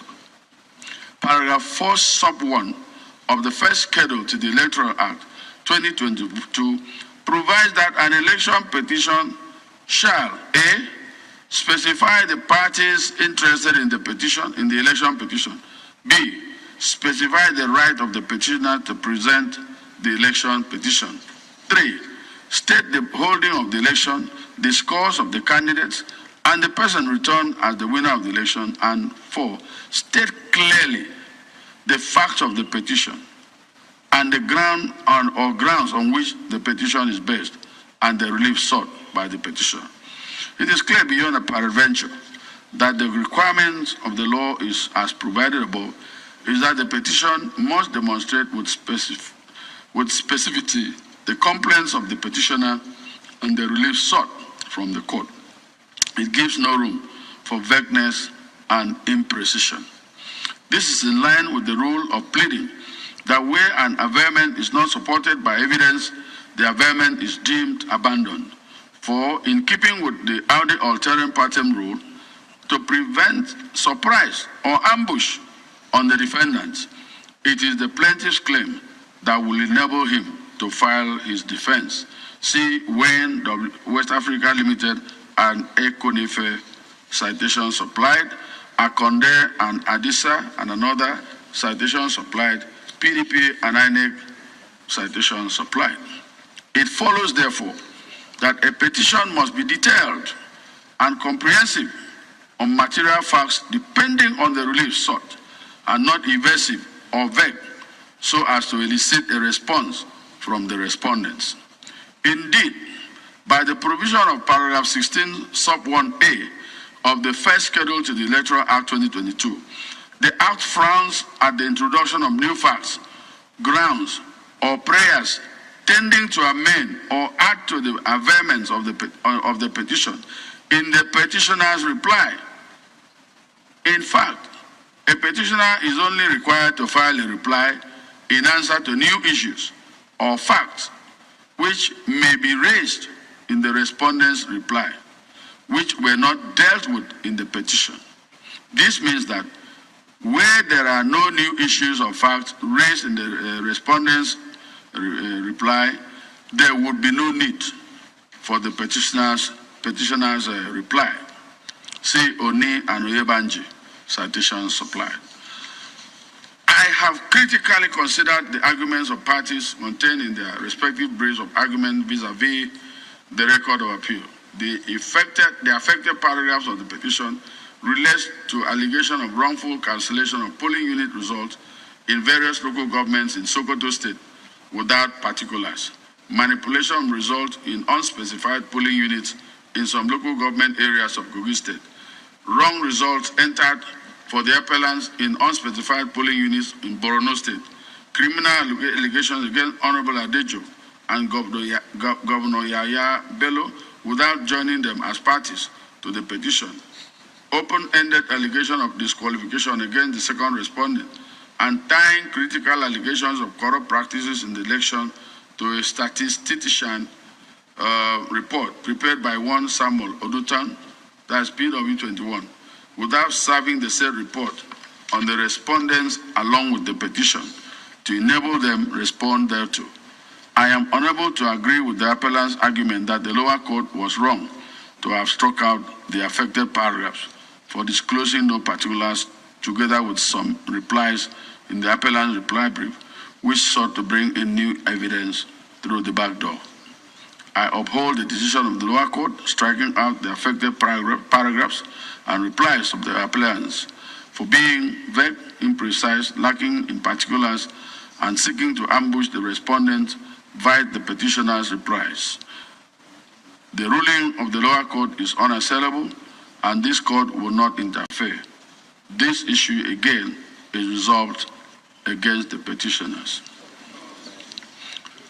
Issue 6 is whether the lower court was not in error in its evaluation of the evidence of the appellant witnesses on the burden of proof and clear admission against interest made by the first respondent. This issue turns on the averment of the first respondent in paragraph 8 of his reply to the appellant's petition, that the appellants in this case won the contested election in 21 states out of the 36 states of the Federation, namely Adamawa, Akwa Ibom, Bauchi, Bayelsa, Borno, Delta, Ekiti, Gombe, Jigawa, Kaduna, Katsina, Kebbi, Kogi, Kwara, Nasarawa, Niger, Osun, Sokoto, Taraba, Yobe, and Zamfara states. The appellants contend that such averment is tantamount to admission against interest by the first respondent. They therefore question the declarations to return of the second respondent as the winner of the said election. On its part, the first respondent contended that its said admission is of no consequence, having regard to the fact that the appellant scored 6,984,520 votes as against the second respondents who scored 8,794,726 votes. That in determining the winner or loser in an election to the office of president, the number of states won by a candidate merit any consideration except in the context of geographical spread and ensuring compliance with the constitutional requirements. In its evaluation of evidence on the issue, the court below on page 8238 of the record had this to say, quote, "The table referred to by the petitioners is the table of results declared by the first respondent. There is no other set of results placed before this court by the petitioners to form the basis of our finding of fact as to whether the declared result is wrong or not. Success or failure in an election depends on figures, which is in turn dependent on votes garnered by each candidate. So, where the complaint in an election petition is that the candidate returned did not poll majority of the highest votes in the election to be returned, as contended here by the petitioners, not only must the figures disputed be pleaded, the figures of votes the petitioner perceives as correct figures of the election ought to and must be pleaded.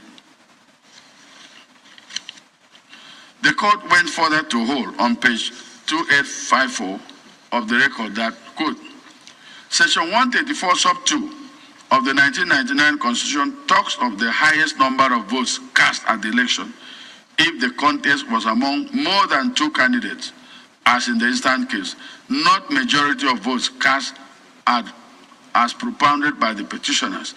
The first respondent was therefore right from the results declared by her in the absence of any rival or alternative result placed before this court by the petitioners. That the second respondent, who scored 8,794,726 votes as against 6,984,520 votes scored by the petitioners in the election, scored the highest number of lawful votes cast in the election, end of quote. The above statements, qua holding of the court, represent the correct position of the law, and I wholly endorse them. I have earlier in this judgment resolved the issue of electronic transmission of results, which is the main thrust of the appellant's contention in this appeal. I shall not revisit the point under this issue. On the contention that the first respondent's averment that the appellant won 21 states out of 36 states of the Federation, thus constituting an admission against interest, the position of the law is well settled, having regard to who can be declared winner of a presidential election in Nigeria.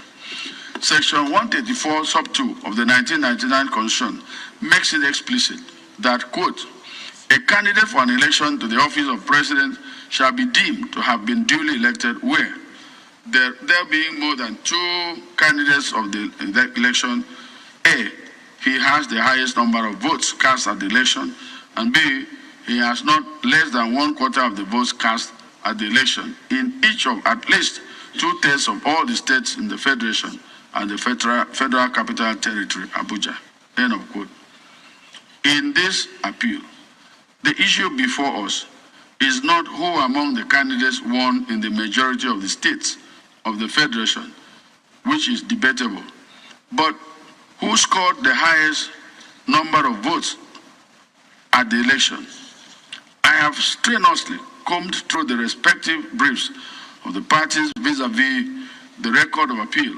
I am unable to find any alternative figure put forward by the appellants as their rightful votes scored in the election, other than the scores presented by the first respondent, INEC, showing that the second respondent scored the highest number of votes.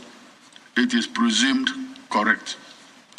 In the case of Abubakar and Yaradua, citation supplied, this court held that, and I quote, election results are presumed by law to be correct until the contrary is proved.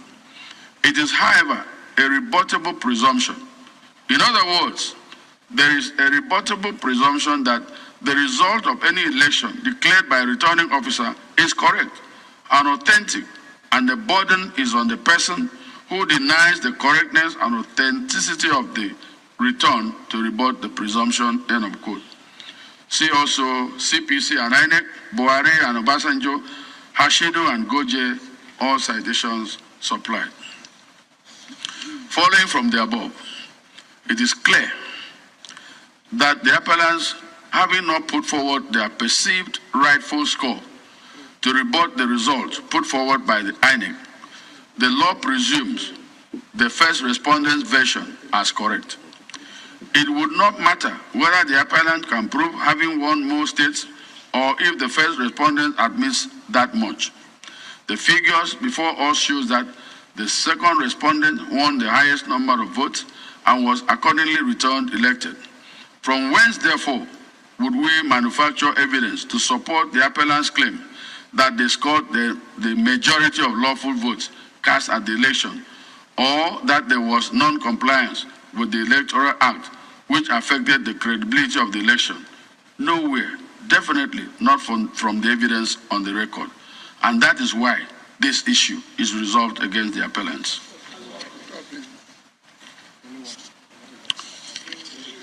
Finally,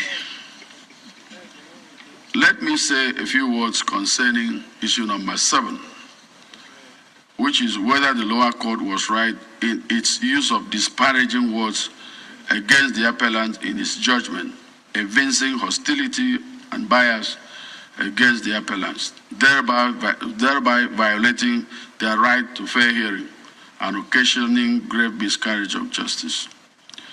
I have read the judgment of the court below, and I've seen the context which those words were used, and it is my view that they were not meant to disparage the appellants or their counsel. As judges, we are trained to be temperate in our use of words, and we shall continue to do so. Litigants are advised to trust the court whenever their matters are before it. It is very unbecoming these days that while a matter is pending in court, litigants engage in press conferences, analyzing the case, reaching conclusions. Based on this, some of their followers send threatening messages to judges and justices.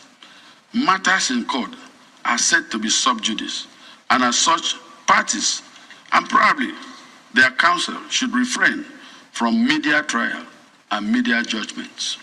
I need not say more on this. A word is enough for the wise.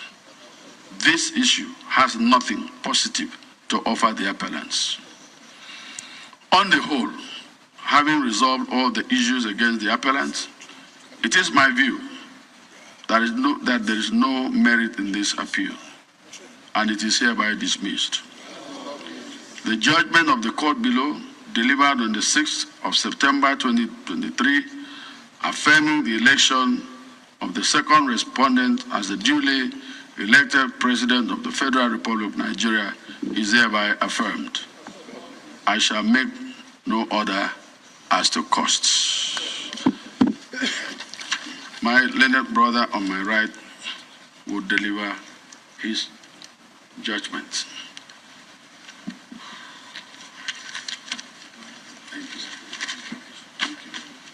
Well, my lords, learned senior counsel and all other counsel, this time around it will not be a 12-hour judgment. So, my Lord, Honorable Justice Okoro has said it all, but we must agree. So, having had a preview of the judgment of my learned brother, John Ian Okoro, JSC, availed me with a copy of the said judgment just delivered in SC/CV/935/2023. Atiku Abubakar and the Independent National Electoral Commission and others. I completely agree with the critical analysis of both the oral and documentary evidence presented before us in this appeal. Therefore, I agree with my learned brother that the motion of the appellants filed on the 6th of October 2023 for leave to the appellants to adduce fresh or additional evidence is devoid of any merit. I also dismiss the same. On the main appeal, my learned brother resolved all the issues, the 7 issues against the appellant. I therefore agree with him that the issues in the main appeal are devoid of merit, and the appeal is accordingly dismissed.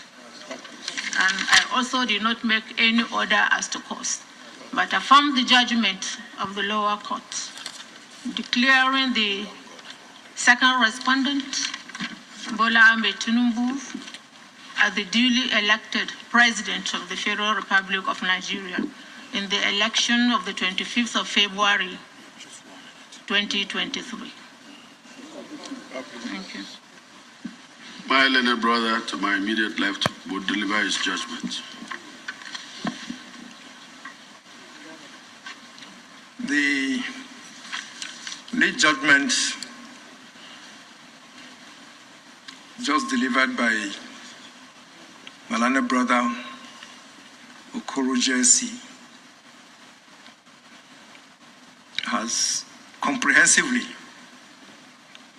presented all the points I made and the views I expressed at the conference of the Honorable Justices of this panel over the appeal.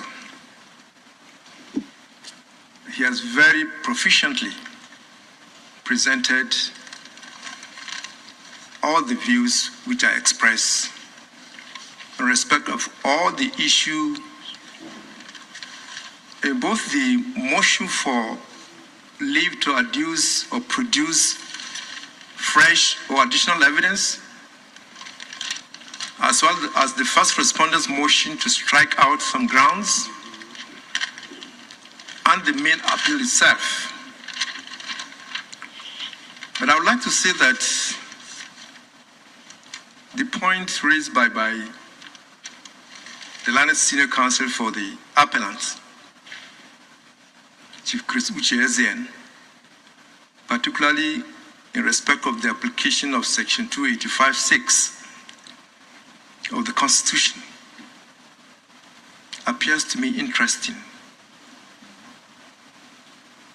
attractive, but when taken along with the relevant provisions of the Constitution, as well as the Electoral Act 2022, is with respect to Chief Uche Ezean spacious. As demonstrated in the lead judgment, the provisions of Section 285(6), even if the Court of Appeal is not specifically mentioned in that section, the provisions of Section 285(6) is applicable and apply to all proceedings in respect of all petitions, whether before tribunals or the Court of Appeal sitting as a court of first instance trying a petition named Presidential Election Petition, for which it was conferred or vested with the original exclusive jurisdiction to try and entertain under Section 239(1)(a) of the Constitution. So I completely agree. This is an interesting point, like I said, because this is the first time it's coming up, and it is good that this court will make a firm pronouncement in order to avoid further or future arguments in respect of this particular issue. In addition, the issue of a candidate scoring 1/4 of votes in the FCT has also been settled by this court before now. And it is in line with that decision and position that the lead judgment had affirmed that the FCT is not elevated to a higher pedestal than any of the states of the Federation. It is, for the purposes of the presidential election, one of the states for which a candidate is required to obtain at least 1/4 of the votes in 2/3 of each of the states. So I totally agree with the lead judgment that this court lacks the requisite jurisdiction to entertain the application for leave to produce fresh or additional evidence, and that this appeal is also lacking in merit and deserves to be dismissed. I also dismiss the appeal, and that will be my judgment in this appeal. I abide by the consequential orders made in the lead judgment on cost to be borne by the parties for the prosecution of this appeal. My little brother, Salawa, will deliver his judgment. My learned brother, the Honorable Justice Okoro JC, has accorded me the opportunity of a preview of the judgment that he has just delivered. I must say that I have read that judgment, and I'm very much content and appreciative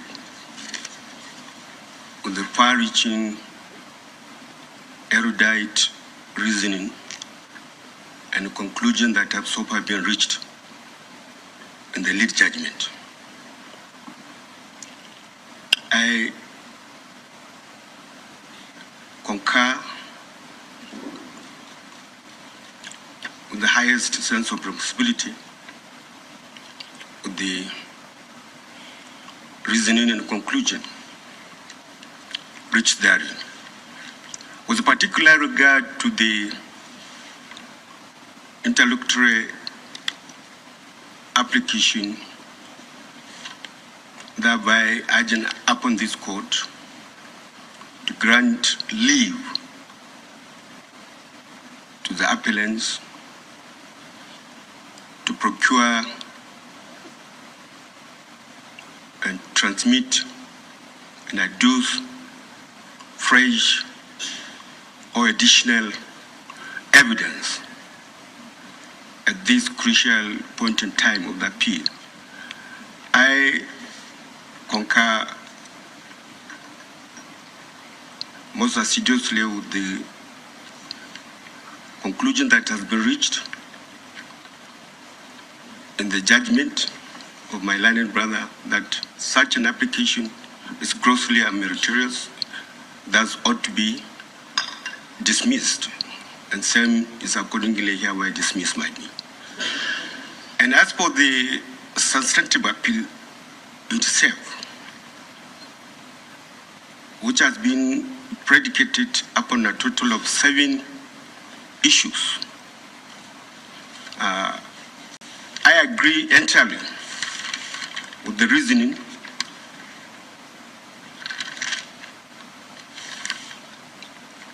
eruditely expressed by my learned brother that each of the 7 issues that have been canvassed and argued by the appellant are grossly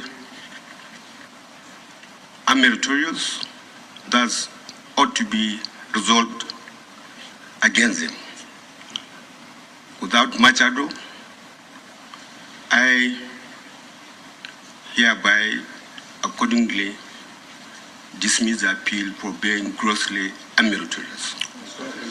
As usual, it is not the time for us to read elaborative judgments. Just like my learned brother has said, 12 hours. We're not going to do that because learned counsel representing the respective parties in this appeal will have every opportunity to be served with the complete judgments of each and every justice of this panel in due course. Because constitutionally, we have a total of 7 days within which judgments must be served on the respective learned counsel that appeal. Thank you very much. My Lord Jaro, read your judgment. Thank you. Well, I have had the privilege of reading before now the lead judgment delivered by my learned brother, John Iam Okoro JSC. His Lordship has ably considered and resolved all the issues in contention in the appeal, as well as the application. I agree with the reasoning and conclusion reached therein to the effect that the appeal is bereft of merit and deserves a dismissal. The application too is not meritorious. Accordingly, I dismiss the application and the appeal. That's my position. My Lord Abubakar.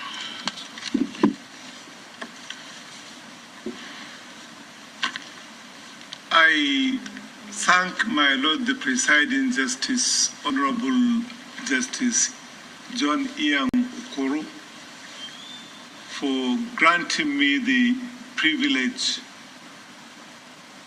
to read in draft the lucid and illuminating leading judgment just delivered in this appeal. I start with the application. The application seeking to adduce additional evidence or fresh evidence, I also find it lacking in merit. The application is frivolous and vexatious. It deserves to be dismissed, and it is hereby dismissed. Now, coming to the substantive appeal, I find no merit in the substantive appeal. It is also dismissed. On the whole, therefore, the appeal is dismissed and the judgment of the lower court is affirmed. Parties in this appeal shall bear their respective costs. Yes, Iroko. Agim, JSA.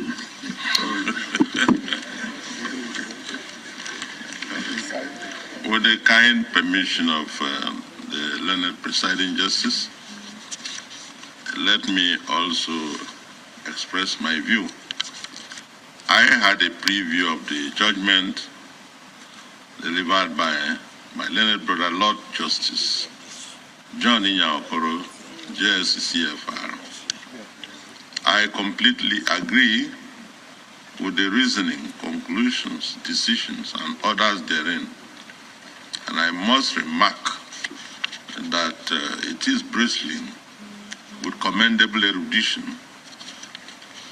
Let me, however, say maybe one or two things, since we will have opportunity, you will have opportunity to have our views. That the deposition is, for this additional reason, inadmissible. So if a document is inadmissible, you cannot ask that you should be allowed to bring it in as fresh evidence. A reading of the deposition exposes that it is not authenticated by the seal of the authority before whom it was issued. A deposition from another country to be used in Nigeria should prima facie bear features of authentication, such as the official seal of the court where it is sworn, if it is the court, or if it is before a notary public, his seal or signature, or if sworn before a person legally authorized to take the seal, or if sworn in the Nigerian Embassy, High Commission, or Consulate in that country, the signature of the officer authorized to do so, and the seal of the Embassy, High Commission, or Consulate. Such authentication is an assurance of the origin and authenticity of the foreign disposition. In our present case, the certified shorthand reporter, before whom the deposition was made, did not authenticate the deposition with her seal. She merely signed her certificate of reporter, bearing her name and number, page 126 of Exhibit C. Being a deposition from another country,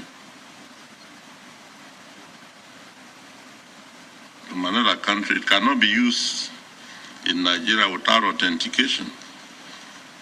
The authentication of the oath administration is mandatory. I have wondered why the deposition said to be made pursuant to the 3rd October 2023 order of the United States District Court for the Northern District of Illinois in case number 23 CV 05099 for use in a foreign country was not made before the court in the said proceedings, and if made elsewhere in the law office of the first appellant's attorney, why was it not filed in the above-mentioned court because of the peculiar circumstances of this case, and adopted as a deposition ordered to be made by the court, so that it can form part of the record of that court to enable the court issue it as part of its record, as so authenticate it with the seal of the court and the signature of the relevant officer of the court. Page 1 of the deposition is headed in the United States District Court for the Northern District of Illinois in reapplication of Atiku Abubakar for an order directing discovery from Chicago State University pursuant to 28 U.S.C. 1782 number 28 CV 05099. This gives the impression it is a process of the district court, or that the deposition, though made outside the precincts of that court in a private law office, is part of the proceedings in case number 23 CV 05099. If it is indeed a process of the said district court, or forms part of the proceedings in case number 23 CV 05099 before it, then it ought to have been authenticated by the official seal of the court and the signature of the relevant officer certifying it as a true copy of the part of the record of the court in case number 23 CV 05099. Without such authentication, a deposition cannot be used in the Nigerian court as part of the proceedings or in the said U.S. District Court. And I've continued to wonder why the college, why the appellant did not use the advantage of the order of the district court that the college produced documents and a deposition concerning those certificates. Why they didn't use that advantage to secure a letter from the college under its letterhead, seal, and signature, disclaiming the certificate presented by the second respondent to INEC as not one issued by the college. That was not done. Instead, they resorted to this deposition, which has no features of authentication, thereby rendering it spurious and inadmissible. I agree with the able manner the lead judgment has dealt with it. I agree totally with all the reasons given in that decision as to why such an application should be refused.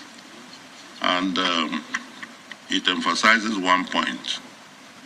It was obvious to all, including those who brought it, that it was going nowhere. Then the question is, why was it brought? And I agree with my Lord when he described it as a vexatious process. I dismiss the application too. I go to the appeal. I agree completely with the lead judgment. I cannot say it better than that. It was a real brilliant expose on all the issues raised. Let me also join my Lord Garba to talk about a question of Abuja and 1/4 of the votes there, that the candidate must win. They view that the provision of the Constitution should be applied in such a way that the votes in Abuja must be won. 1/4 of the votes must be won by a candidate before he can secure victory in election. To me, violates a fundamental principle of constitutional interpretation, that it must be interpreted to protect the spirit of the Constitution. And if you look at our Constitution, it promotes egalitarianism, equality. So it must be applied in such a way as to protect the equality of the votes in all the entities, and not otherwise. I will expand on that in my judgment. So I do not agree with the interpretation placed upon it. Attractive as it may be, But we must bear in mind that there's no jurisdiction in the world where a constitution is read in isolated patches and given meaning that should have very narrow meaning that should appeal to certain sentiments. No, you apply it as a whole, reading it completely together, so that you rely on one part to get a meaning in another part that the words can truly support the wordings used in that provision. That is how to read a constitution. Yet remembering that it is dealing with a dynamic system, a human society. For these reasons, I also dismiss the appeal. I also agree that the parties should bear their costs. Thank you very much. Thank you, my lord. We are now left with the next appeal.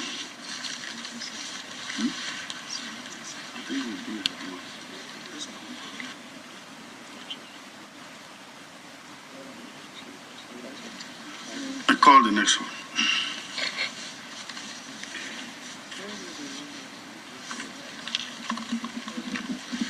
SCCV 937-2023, Mr. Peter Gregory Obi, Labour Party Appellants, Independent National Electoral Commission INEC, Senator Bola Ahmed Tinubu, Senator Shetima Kashim, All Progressives Congress APC respondents. Appearances. The Lordship, my name is P.I.N. Ikweto. My Lords, unfortunately, we have a type list of counsel, and by the time my colleagues brought it to the registry, they were told it was late. If the Lordship will allow me, can I submit that list? Please, sir, submit it. Thank you, my Lord, sir. And my Lords, with respect... Judgment day, you don't go late to court. I was here before, I was here by 8 o'clock, sir. So that you won't be late when God will be giving judgment. Oh, my Lord, on the day of my own judgment before the Lord, I will be there alone. So I will never be late there. So... And I'm sure you will accept me when I get there, sir. God will accept you. I'm sure he will. I pray it should be so. Amen, sir. My Lord, I want to say that my name is P.I.N. Ikweto, and your Lordship, with respect, we have, in line with your Lordship... I think we should start calling you Saint Ikweto. My Lord, I cannot be while still on earth. Yes, sir. Until you die. While still on earth, I cannot be. I'm a sinner. Let's find a place and discuss that. I don't please. My Lord, I don't know where we can discuss that, sir. My Lord, we've taken the liberty to tick the names of my colleagues who are with me. Azinge. Number 3, Dr. Mrs. Valerie Janet Azinge, SN. Number 4, my Lord, Alex Ejesieme, SAN. Azinge. Yes, sir. Azinge is number 3, sir. Yes. Number 4, my Lord, is Alex Ejesieme, SAN. Where is Azinge? My Lord, Azinge is just beside me here. She's been here all morning with me. Azinge used to be black. I don't know why she's white today. No, she's always been fair complexion. Always. Yes, sir. The husband is dark complexion. Okay, it's the husband that is dark. As a Lordship, please. Yes, sir. She's been fair complexion all along. It's okay. You're welcome. Yes, my Lord. Leonard S.N. Ikweto, did you say Valerie is number 3? My Lord, on the list, she's number 3. But she's number 2. She's number 2, yes, sir. Yes, sir. I just want to make it easier for my Lord, sir. The next, my Lord, is Mr. Alex Ejesieme, SAN. Yes. Chike.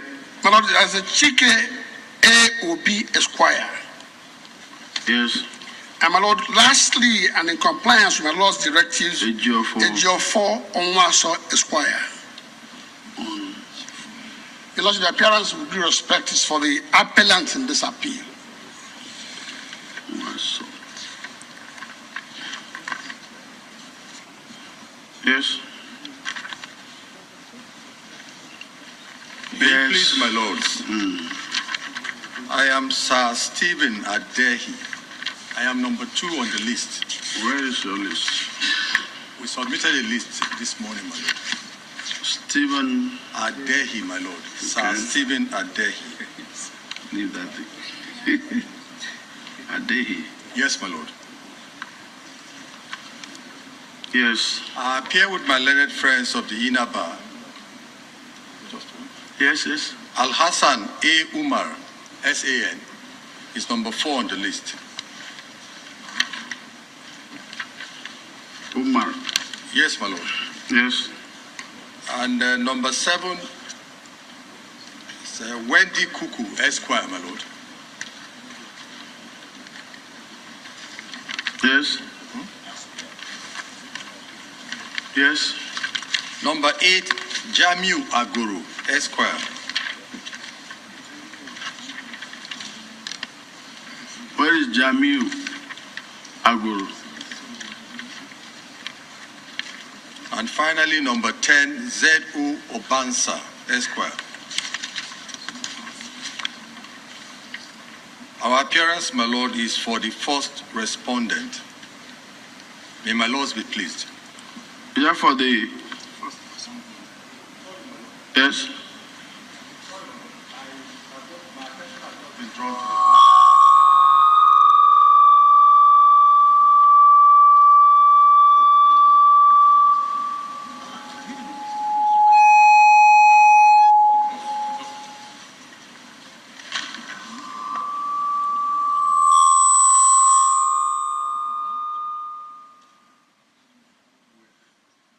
Tell those guys,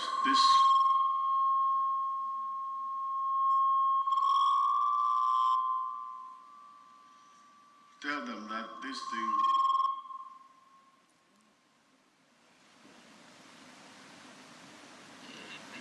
this thing can amount to contempt of court, so they should be careful.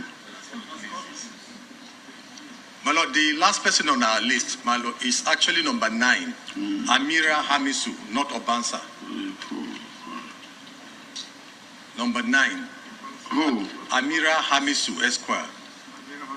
Yes, my lord. Number 10? Not number 10, my lord. Thank you very much, my lords.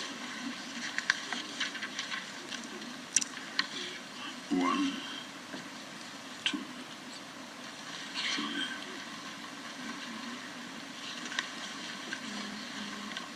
Amira. Hamisu.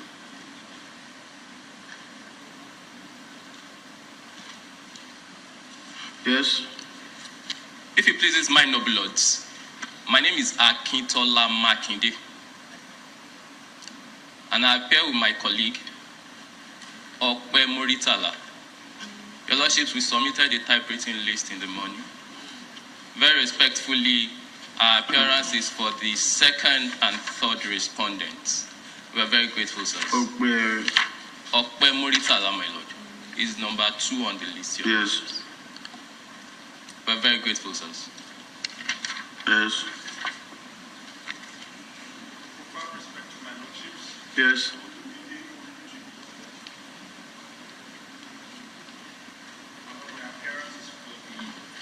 Respondent. Yes. Appear with me, I'm learned friends. My lord, I'm sorry, the next name is not on the printed list which we submitted. Let me, okay, here. Professor Abdul Karim Kana.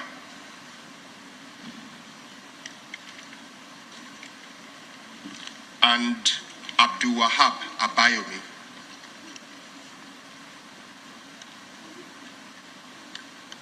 We all respectfully appear for the 4th respondent. I'm much obliged, my lord. For the 4th respondent. Respectfully, my lord.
Yes.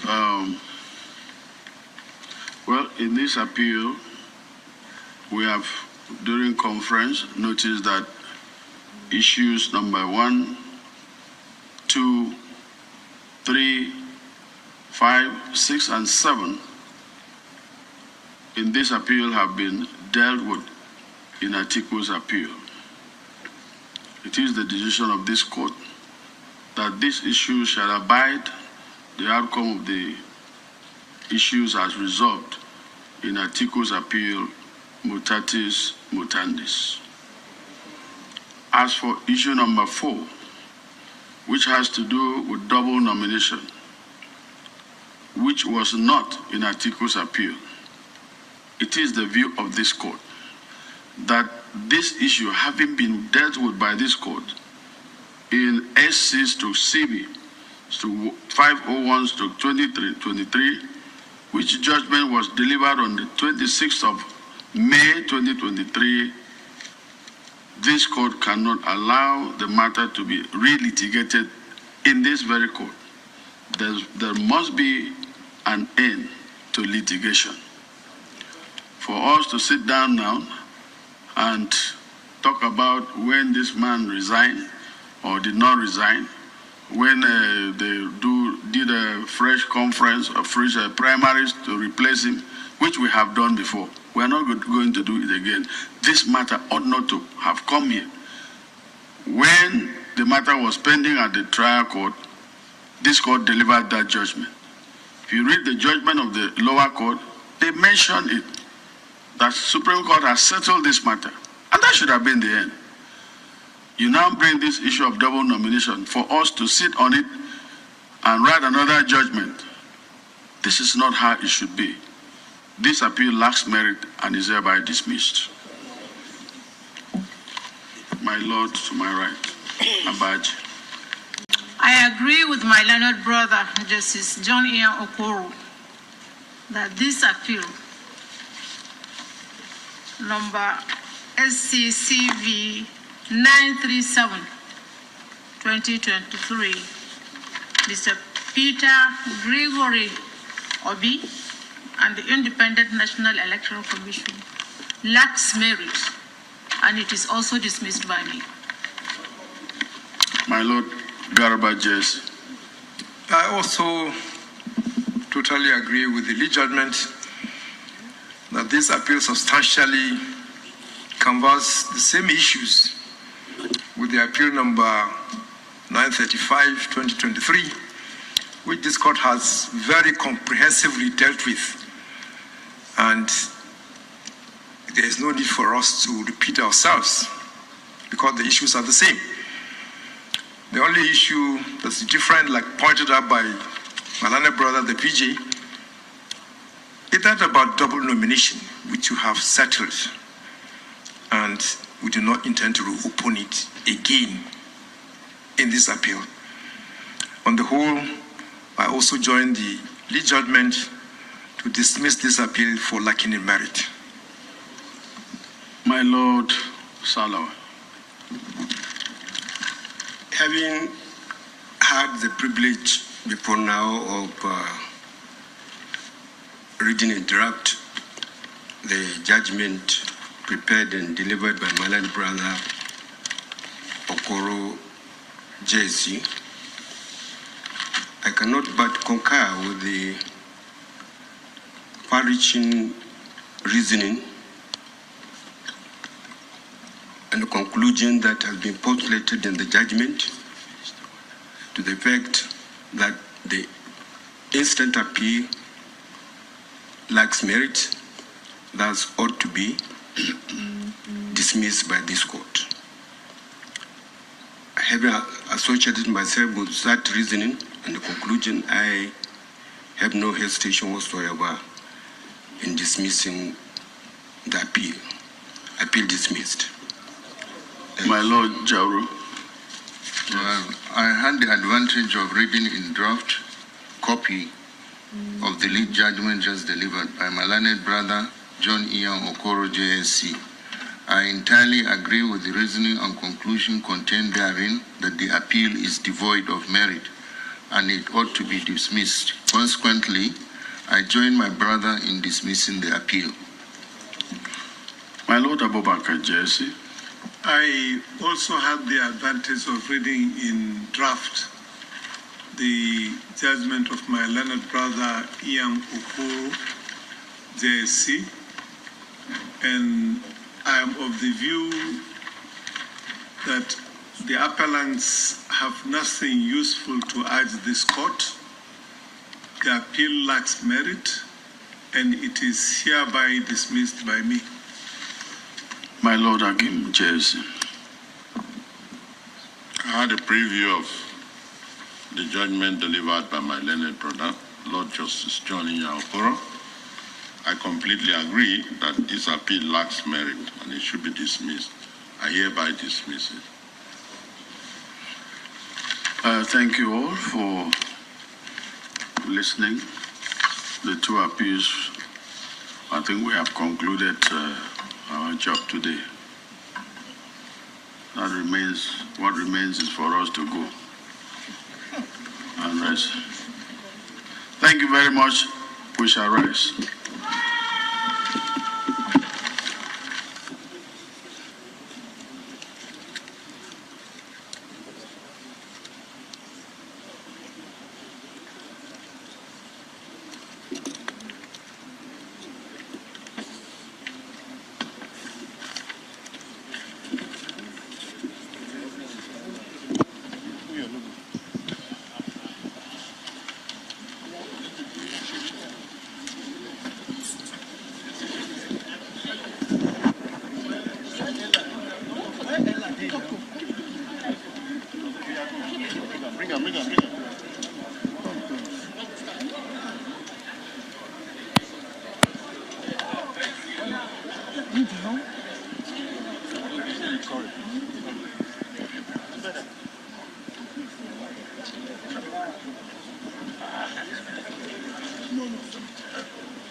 Ella.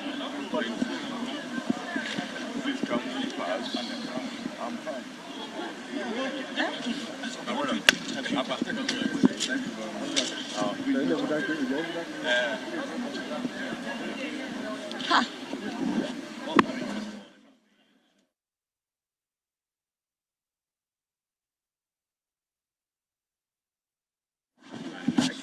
Not any dissenting voice. Like the judge said, all litigation must come to an end. They addressed all the issues, about 7 of them, and those issues were, and the judgments on each of the issues were clearly unassailable as far as I'm concerned. So for me now is the time for us all, every Nigerian, particularly the president, to roll up his sleeves and continue with governance. This has been a distraction. The litigants exercise their rights to go to court, but that has come to an end now. We now have to all come together as one country, one people, and move ahead and take this country where it rightfully should be. We're happy. We're excited. So coming together, does yes. that mean that you'll be extending a hand to the PDP and the Labour Party? Although the APM's appeal was dismissed, but would the president be extending a hand of friendship or sportsmanship to the other political parties? Well, listen, we shouldn't take these things personal, right? If you listen carefully to the judgment was very sound by any objective, right-thinking person, supported with facts, with cases, with statute. The president, if you know him very well, is a Democrat. He's not now that he's extending his hands of fellowship. He's always done that. He will continue to do that, and will continue to do so on his behalf. Governance is about everybody. It's not about a party. It's not about an individual. And if we do not come together now, then we'll have ourselves to blame. Opposition is not, you don't oppose for the sake of opposition. Elections are over. Litigation is over. All litigation must come to an end. Now is the time for governance. Distractions over. So yes, Mr. President, the APC, and all rightful thinking members of the society must come together, no matter what party you belong to address the issue of governance. Thank you very much. Thank you very much. Sir. Excellent.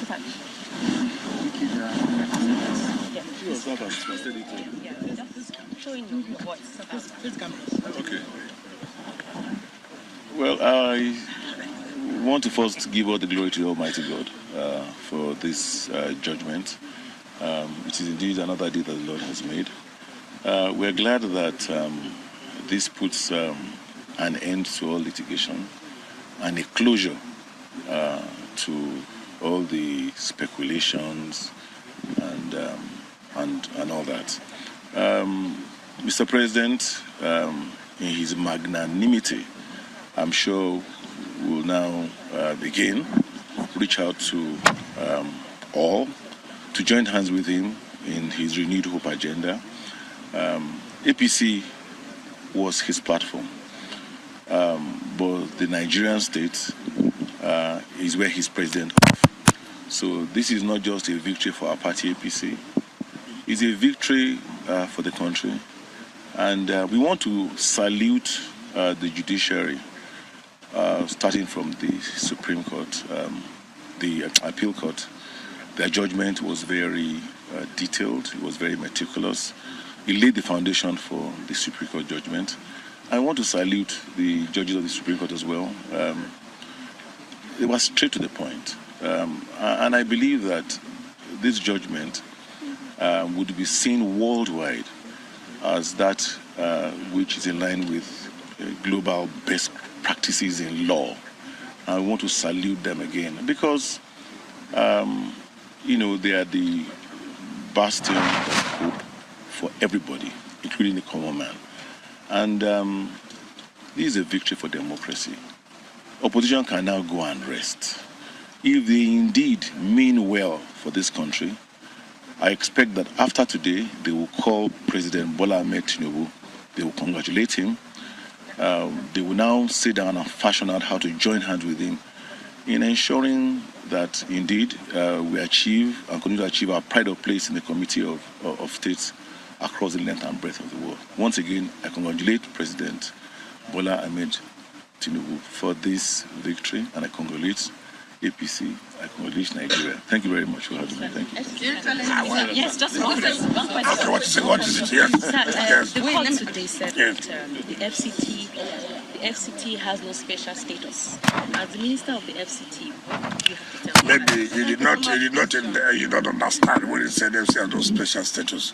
What he said that in terms of calculating or having the status quo, you must not win FCT before you are declared president of the Federal Republic of Nigeria.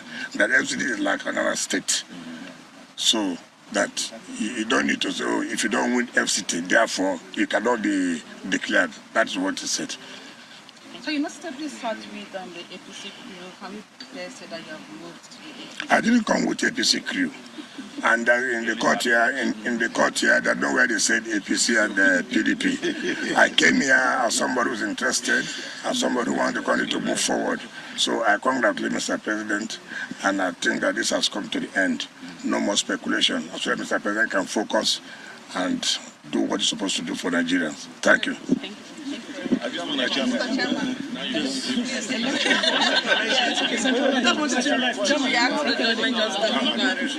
election litigation and the delay it seems to constitute election litigation and the delay seems to constitute distraction. Will you be moving for some form of amendments?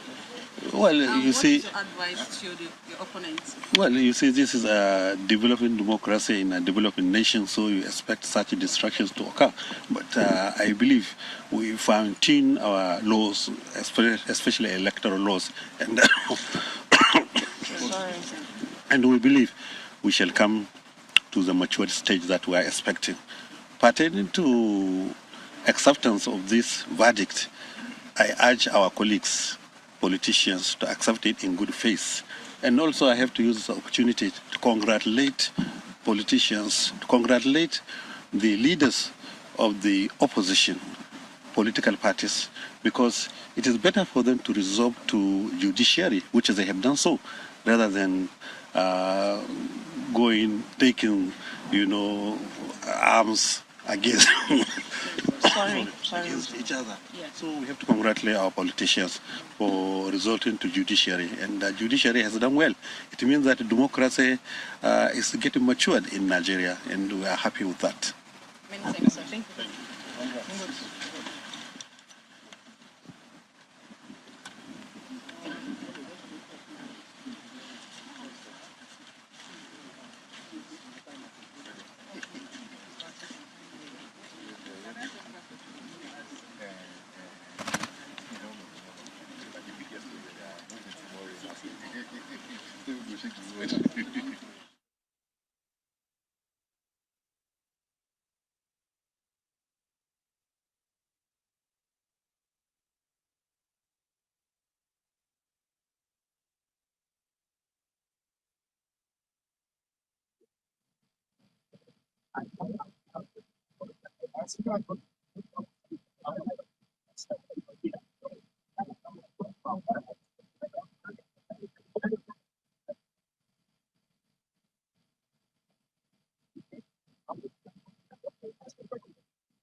And that has been the proceedings from the Supreme Court here in Abuja. Shola Shoyele reporting for Channels Television News.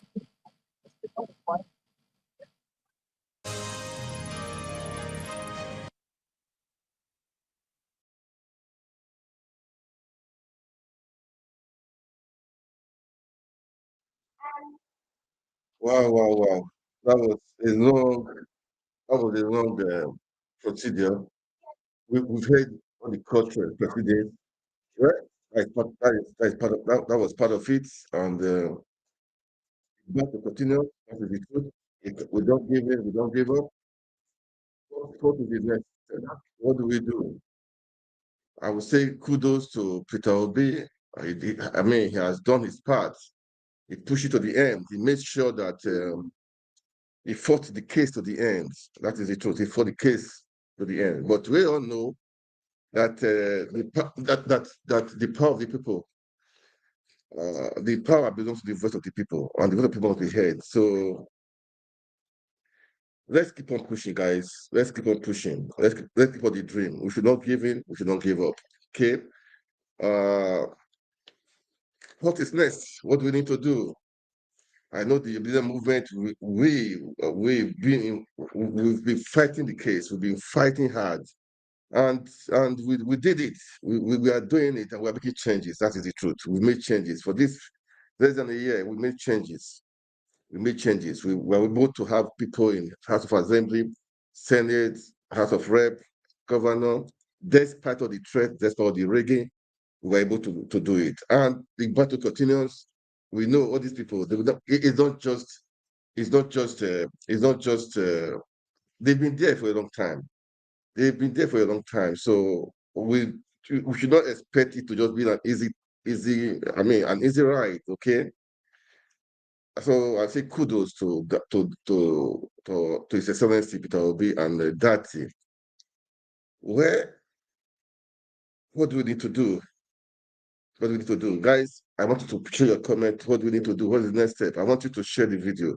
I want you to share the video. It's important to share the video. It's important to make comments. Let us know what we need to do. Some people are saying Tinubu is not my president. I don't have a president. Nigeria don't have a president. Supreme Court is the highest court in the land, okay, and they have rules. But we believe the vote of the people is higher than any other thing we can think of. The vote of the people is higher than any other thing we can think of. And I saw people.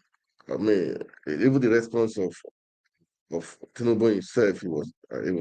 I saw the videos of people congratulating him, and people are disappointed. Really, sure. People have said the Supreme Court has finally nailed the judiciary in Nigeria. They said the Supreme Court, the supposed highest court in the land, has nailed the judiciary, has nailed it. People used to say court is the last hope of the common man. Is this right now the last hope of the common man?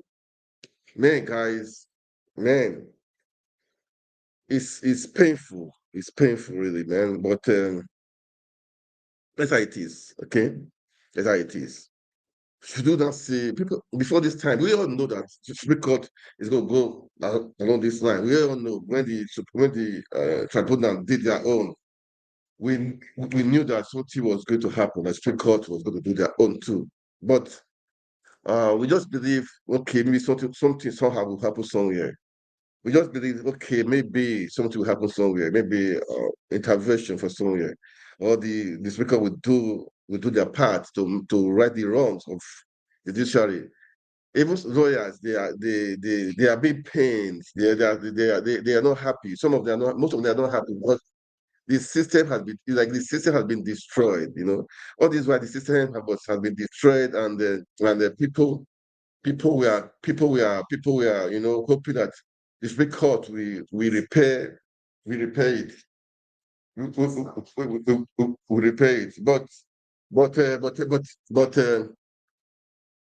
it's not be so. It's not be so. It's not be so. It cannot be so. Anyway, I always believe winners don't quit. Okay, and quitters don't win. We can never quit. All right, we can never quit. We can never quit. For me, I would say this is a wake-up call, you know, to really purge the system, to really make the system work, because it's not only just the executives, so even if had it been he was the president, I mean the executive, that means we have work to do in the legislative arm of government, in the judiciary. We need to fix so many things. We need to fix so many things. We want to make Nigeria work again. I've been saying making Nigeria work. That is my own, making Nigeria work, irrespective of who you are. But I have nothing against Tinubu or have nothing against anybody. It's just the process. The process is important. The process is important. The foundation is important. When you have a good foundation, man, that would be great. That's what we're saying. The foundation is important. When the foundation is bad, the building will be bad. The building will collapse. Okay? That is what we're saying. Good foundation. Let's have a good foundation. But that's how it is. That's how it is. That means we need more work to do. That means we have to join hands join hands with all the obedience, join hands, with the people that have the country at heart, that will want to fix the country. People would want to give in, they will say, oh, no, these politicians are too much. We cannot help it or cannot change it. I don't believe in that. I believe anything is possible. I believe we can make things happen. Our voices may be few, okay? Remember at the beginning of the struggle, They said people tweeting, 4 people, not just 5, 4 people, not one, no, 4 people tweeting in the room. And these 4 people, did a kind of earthquake, a earthquake in Nigeria. Yeah, we did it, man. We did it everywhere, all around the country. Go from Lagos to Benin, Benin to River State, to the north, to Adamawa, to Kaduna, all around, to the middle belt. We did it. And they rigged the election. This is what I will say to everyone. Make a comment. What is next? What do we need to do? Okay? What do we need to do? Don't expect Obi to say, go to the street, man. Don't expect that. He won't do that. He will not do that. Okay? He won't do that. But we, the concerned citizens, the well-meaning Nigerians, the obedience, we just have to keep on speaking. All right? It's important. Keep on speaking. We should not be quiet. We should not be quiet. We should keep up with the dream. Let's the dream move on. Let the agenda of having a good Nigeria. I mean, good leadership, people with integrity. Let's not agenda still stick in us. That's what we're saying. This agenda should still stick in us. We should not deviate from it. People before now, I mean, they were on the backside. Was they just felt the system is too hard for them to cope with, for them to fight. But man,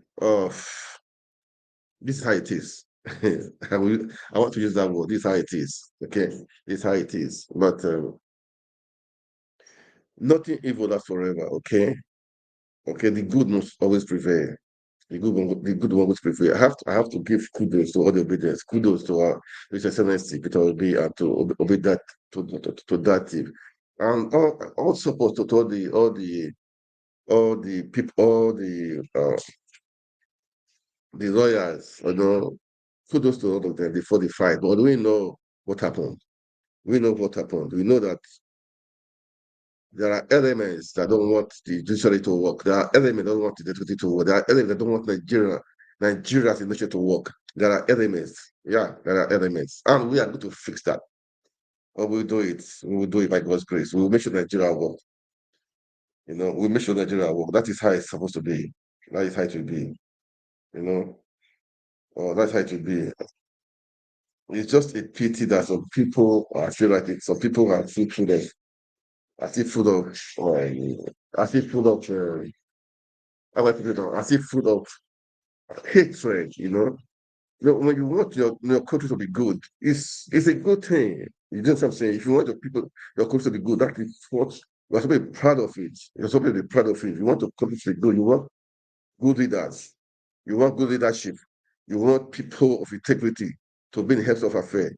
That is what we are saying. That's what we are praying for. That's what Muslims, Christians are praying for. Pray for their leader to have a good country, to have peace, to have everybody living well. That is what we are praying for. So if people wish for that, and people are writing nonsense against them or saying things against them, I wonder how it is. I wonder who you are. I wonder who you are. Even these platforms, people are writing, we are feeding people with nonsense, with I wonder why people should be talking like that. When you want the best for the country, most of us we are in diaspora. So if you say we want the best for the country, we know what is happening around here. So we want it to be replicated in Nigeria too. That's what we're saying. So it's not a matter of say we are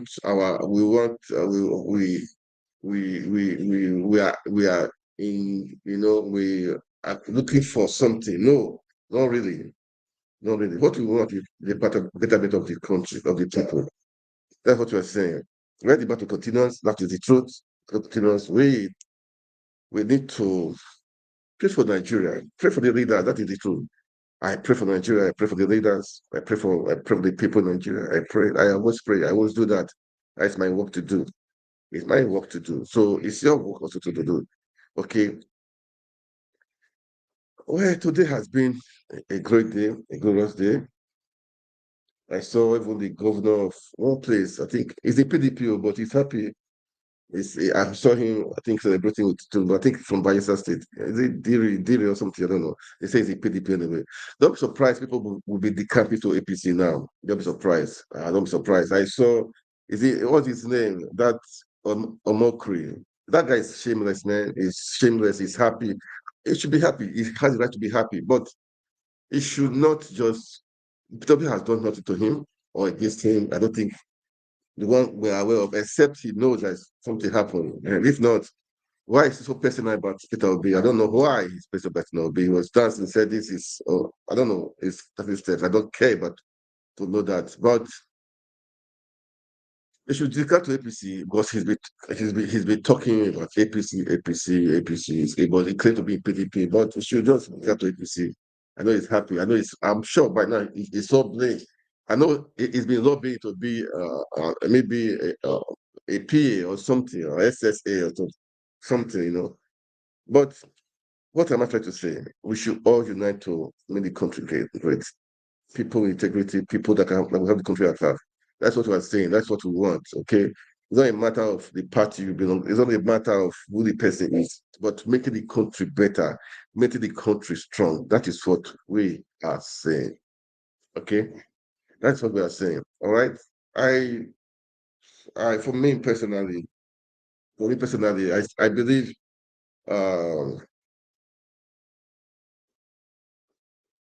we keep up with the dream. We keep on fighting. We keep on saying the truth. We keep on standing for the truth. We keep on, if there are any flaws, you should not be quiet. Don't because somebody as close to you, your brother or your sister is in power, you will not speak out, You have to speak out. You have to speak out. You have to make things work. You have to make things work. Okay? Most people have been quiet on this one. Now the time for us to have a formidable team to take country back. Then what do? We have to have a formidable team. All the people, I think, I would suggest to people that have been this is my suggestion anyway, for those people that have been behind the social network of Vital of all Labour Party or Obedient Movement, or rather, if you use that word, Obedient Movement. So we should all, we should all, we should all find a way to have all these people in one group, to push the agenda more and more, okay? To have everybody in one group, to push the agenda more and more. I think that is important. To have everyone that have been in pursuance of a better Nigeria. Most of them are still up. They have been talking, but some of them they lie low because after the election, some of them lie low, but some of them have been pushing. So we should all, in a way, those in Twitter, on Facebook, on YouTube, those in different spaces, find a way out to have a common, a platform too. Which I use that word, where we'll be talking every now and then, every now and then, to keep sending the messages right to all Nigerians, to everybody. Is so important. Far is very, very important. All right. And again,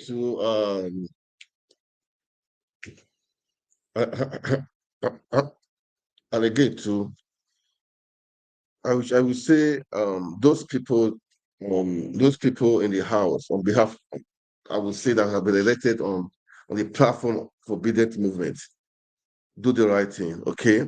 Some of them are in Senate, some of you are in House of Reps, some are in State Assembly, some local government chairman or something like that. Do the right thing. Make sure your constituency, you do the right thing there. Make sure you make it work. Make sure the vision of obedient movement, you do it in that your locality. Okay, affect your world there. Affect it. So when you do that, definitely next election, we'll see changes. We'll definitely see. We will see so much. We'll see so much. We'll see so much because that's what we are saying. Um, we want people to enjoy the dividends of democracy. We want people to enjoy the dividends. Why they voted? Why should you tell people to go and vote? Why should they do that? No, now let it happen. Let them enjoy the dividends of that democracy. Okay, let them enjoy it. I posted it on the Facebook page of what Labour Party chairman, Judge Abore, after the tribunal, what his statement, I put it, I wrote it on my on the wall. Okay, so that is how it is. That is how it is. It's a battle. It's a long battle. If you watch my old videos, I always have been saying it. It's a long battle. It's a long war. It's a war that we cannot just. We know that it's not just going to be really. It's not going to be just an easy ride. That is the truth. It's not just going to be an easy ride at all. It's not going to be an easy ride. So if you think it will be an easy ride, you must be dreaming. You must really be dreaming. You must really be dreaming. Yeah, that is the truth. You must really be dreaming because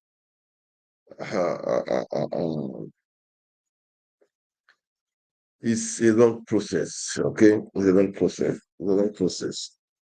All right, guys, this is how it is, and for now, we are still definitely. I saw PDP statement too. They said judiciary. I mean, Supreme Court has killed the judiciary. I saw a statement from PDP. You know, I'm not a lawyer anyway, but I happen to I just have to have interest in it, have interest in all these things, man, so that we want to move the country forward, man. We have to move the country forward, okay? And despite it may be a setback now, okay, but the setback is a plus. I always see everything we do as a plus. I always see anything we are doing. Maybe I always see it as a plus. Anything like negative, I see it as a plus. Okay. I see it as a plus. So those in Nigeria, those in diaspora, now is the time for us to buckle up the bite. Okay. Cutting up the bite. The fight is starting now too. Buckle up the bite. Let it rain. Let the battle continue. Let the battle continue. Let the battle continue. Let the continue. I know there are some reactions from. I saw the video of Tinubu when he how he reacted. I think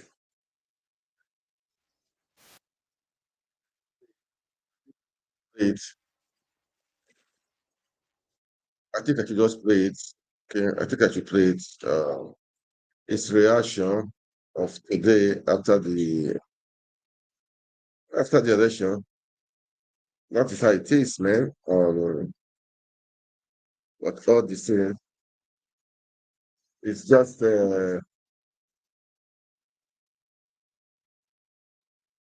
it's just a pity that things are like this. Okay, it's just a pity that but all the same, we need to still keep on the dream. Let me just read his reaction today. Okay, let's read his reaction today. This nature, and a future of this nature is more work and more hard work, more dedication. Just appeal to the sense of patriotism of Nigeria to have a change of mindset. Let us be positive about our country, be ready to contribute in all ways possible.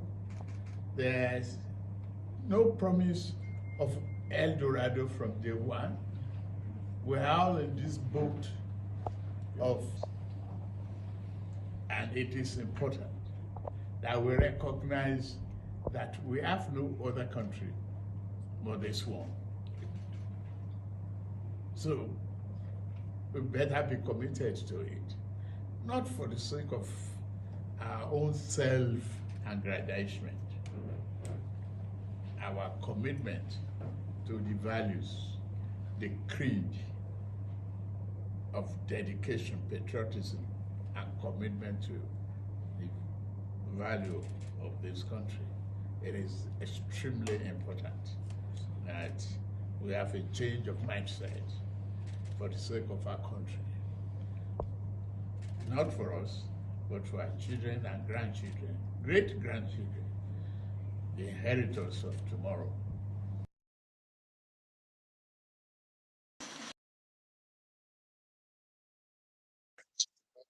Yeah, that was his reaction today after the election.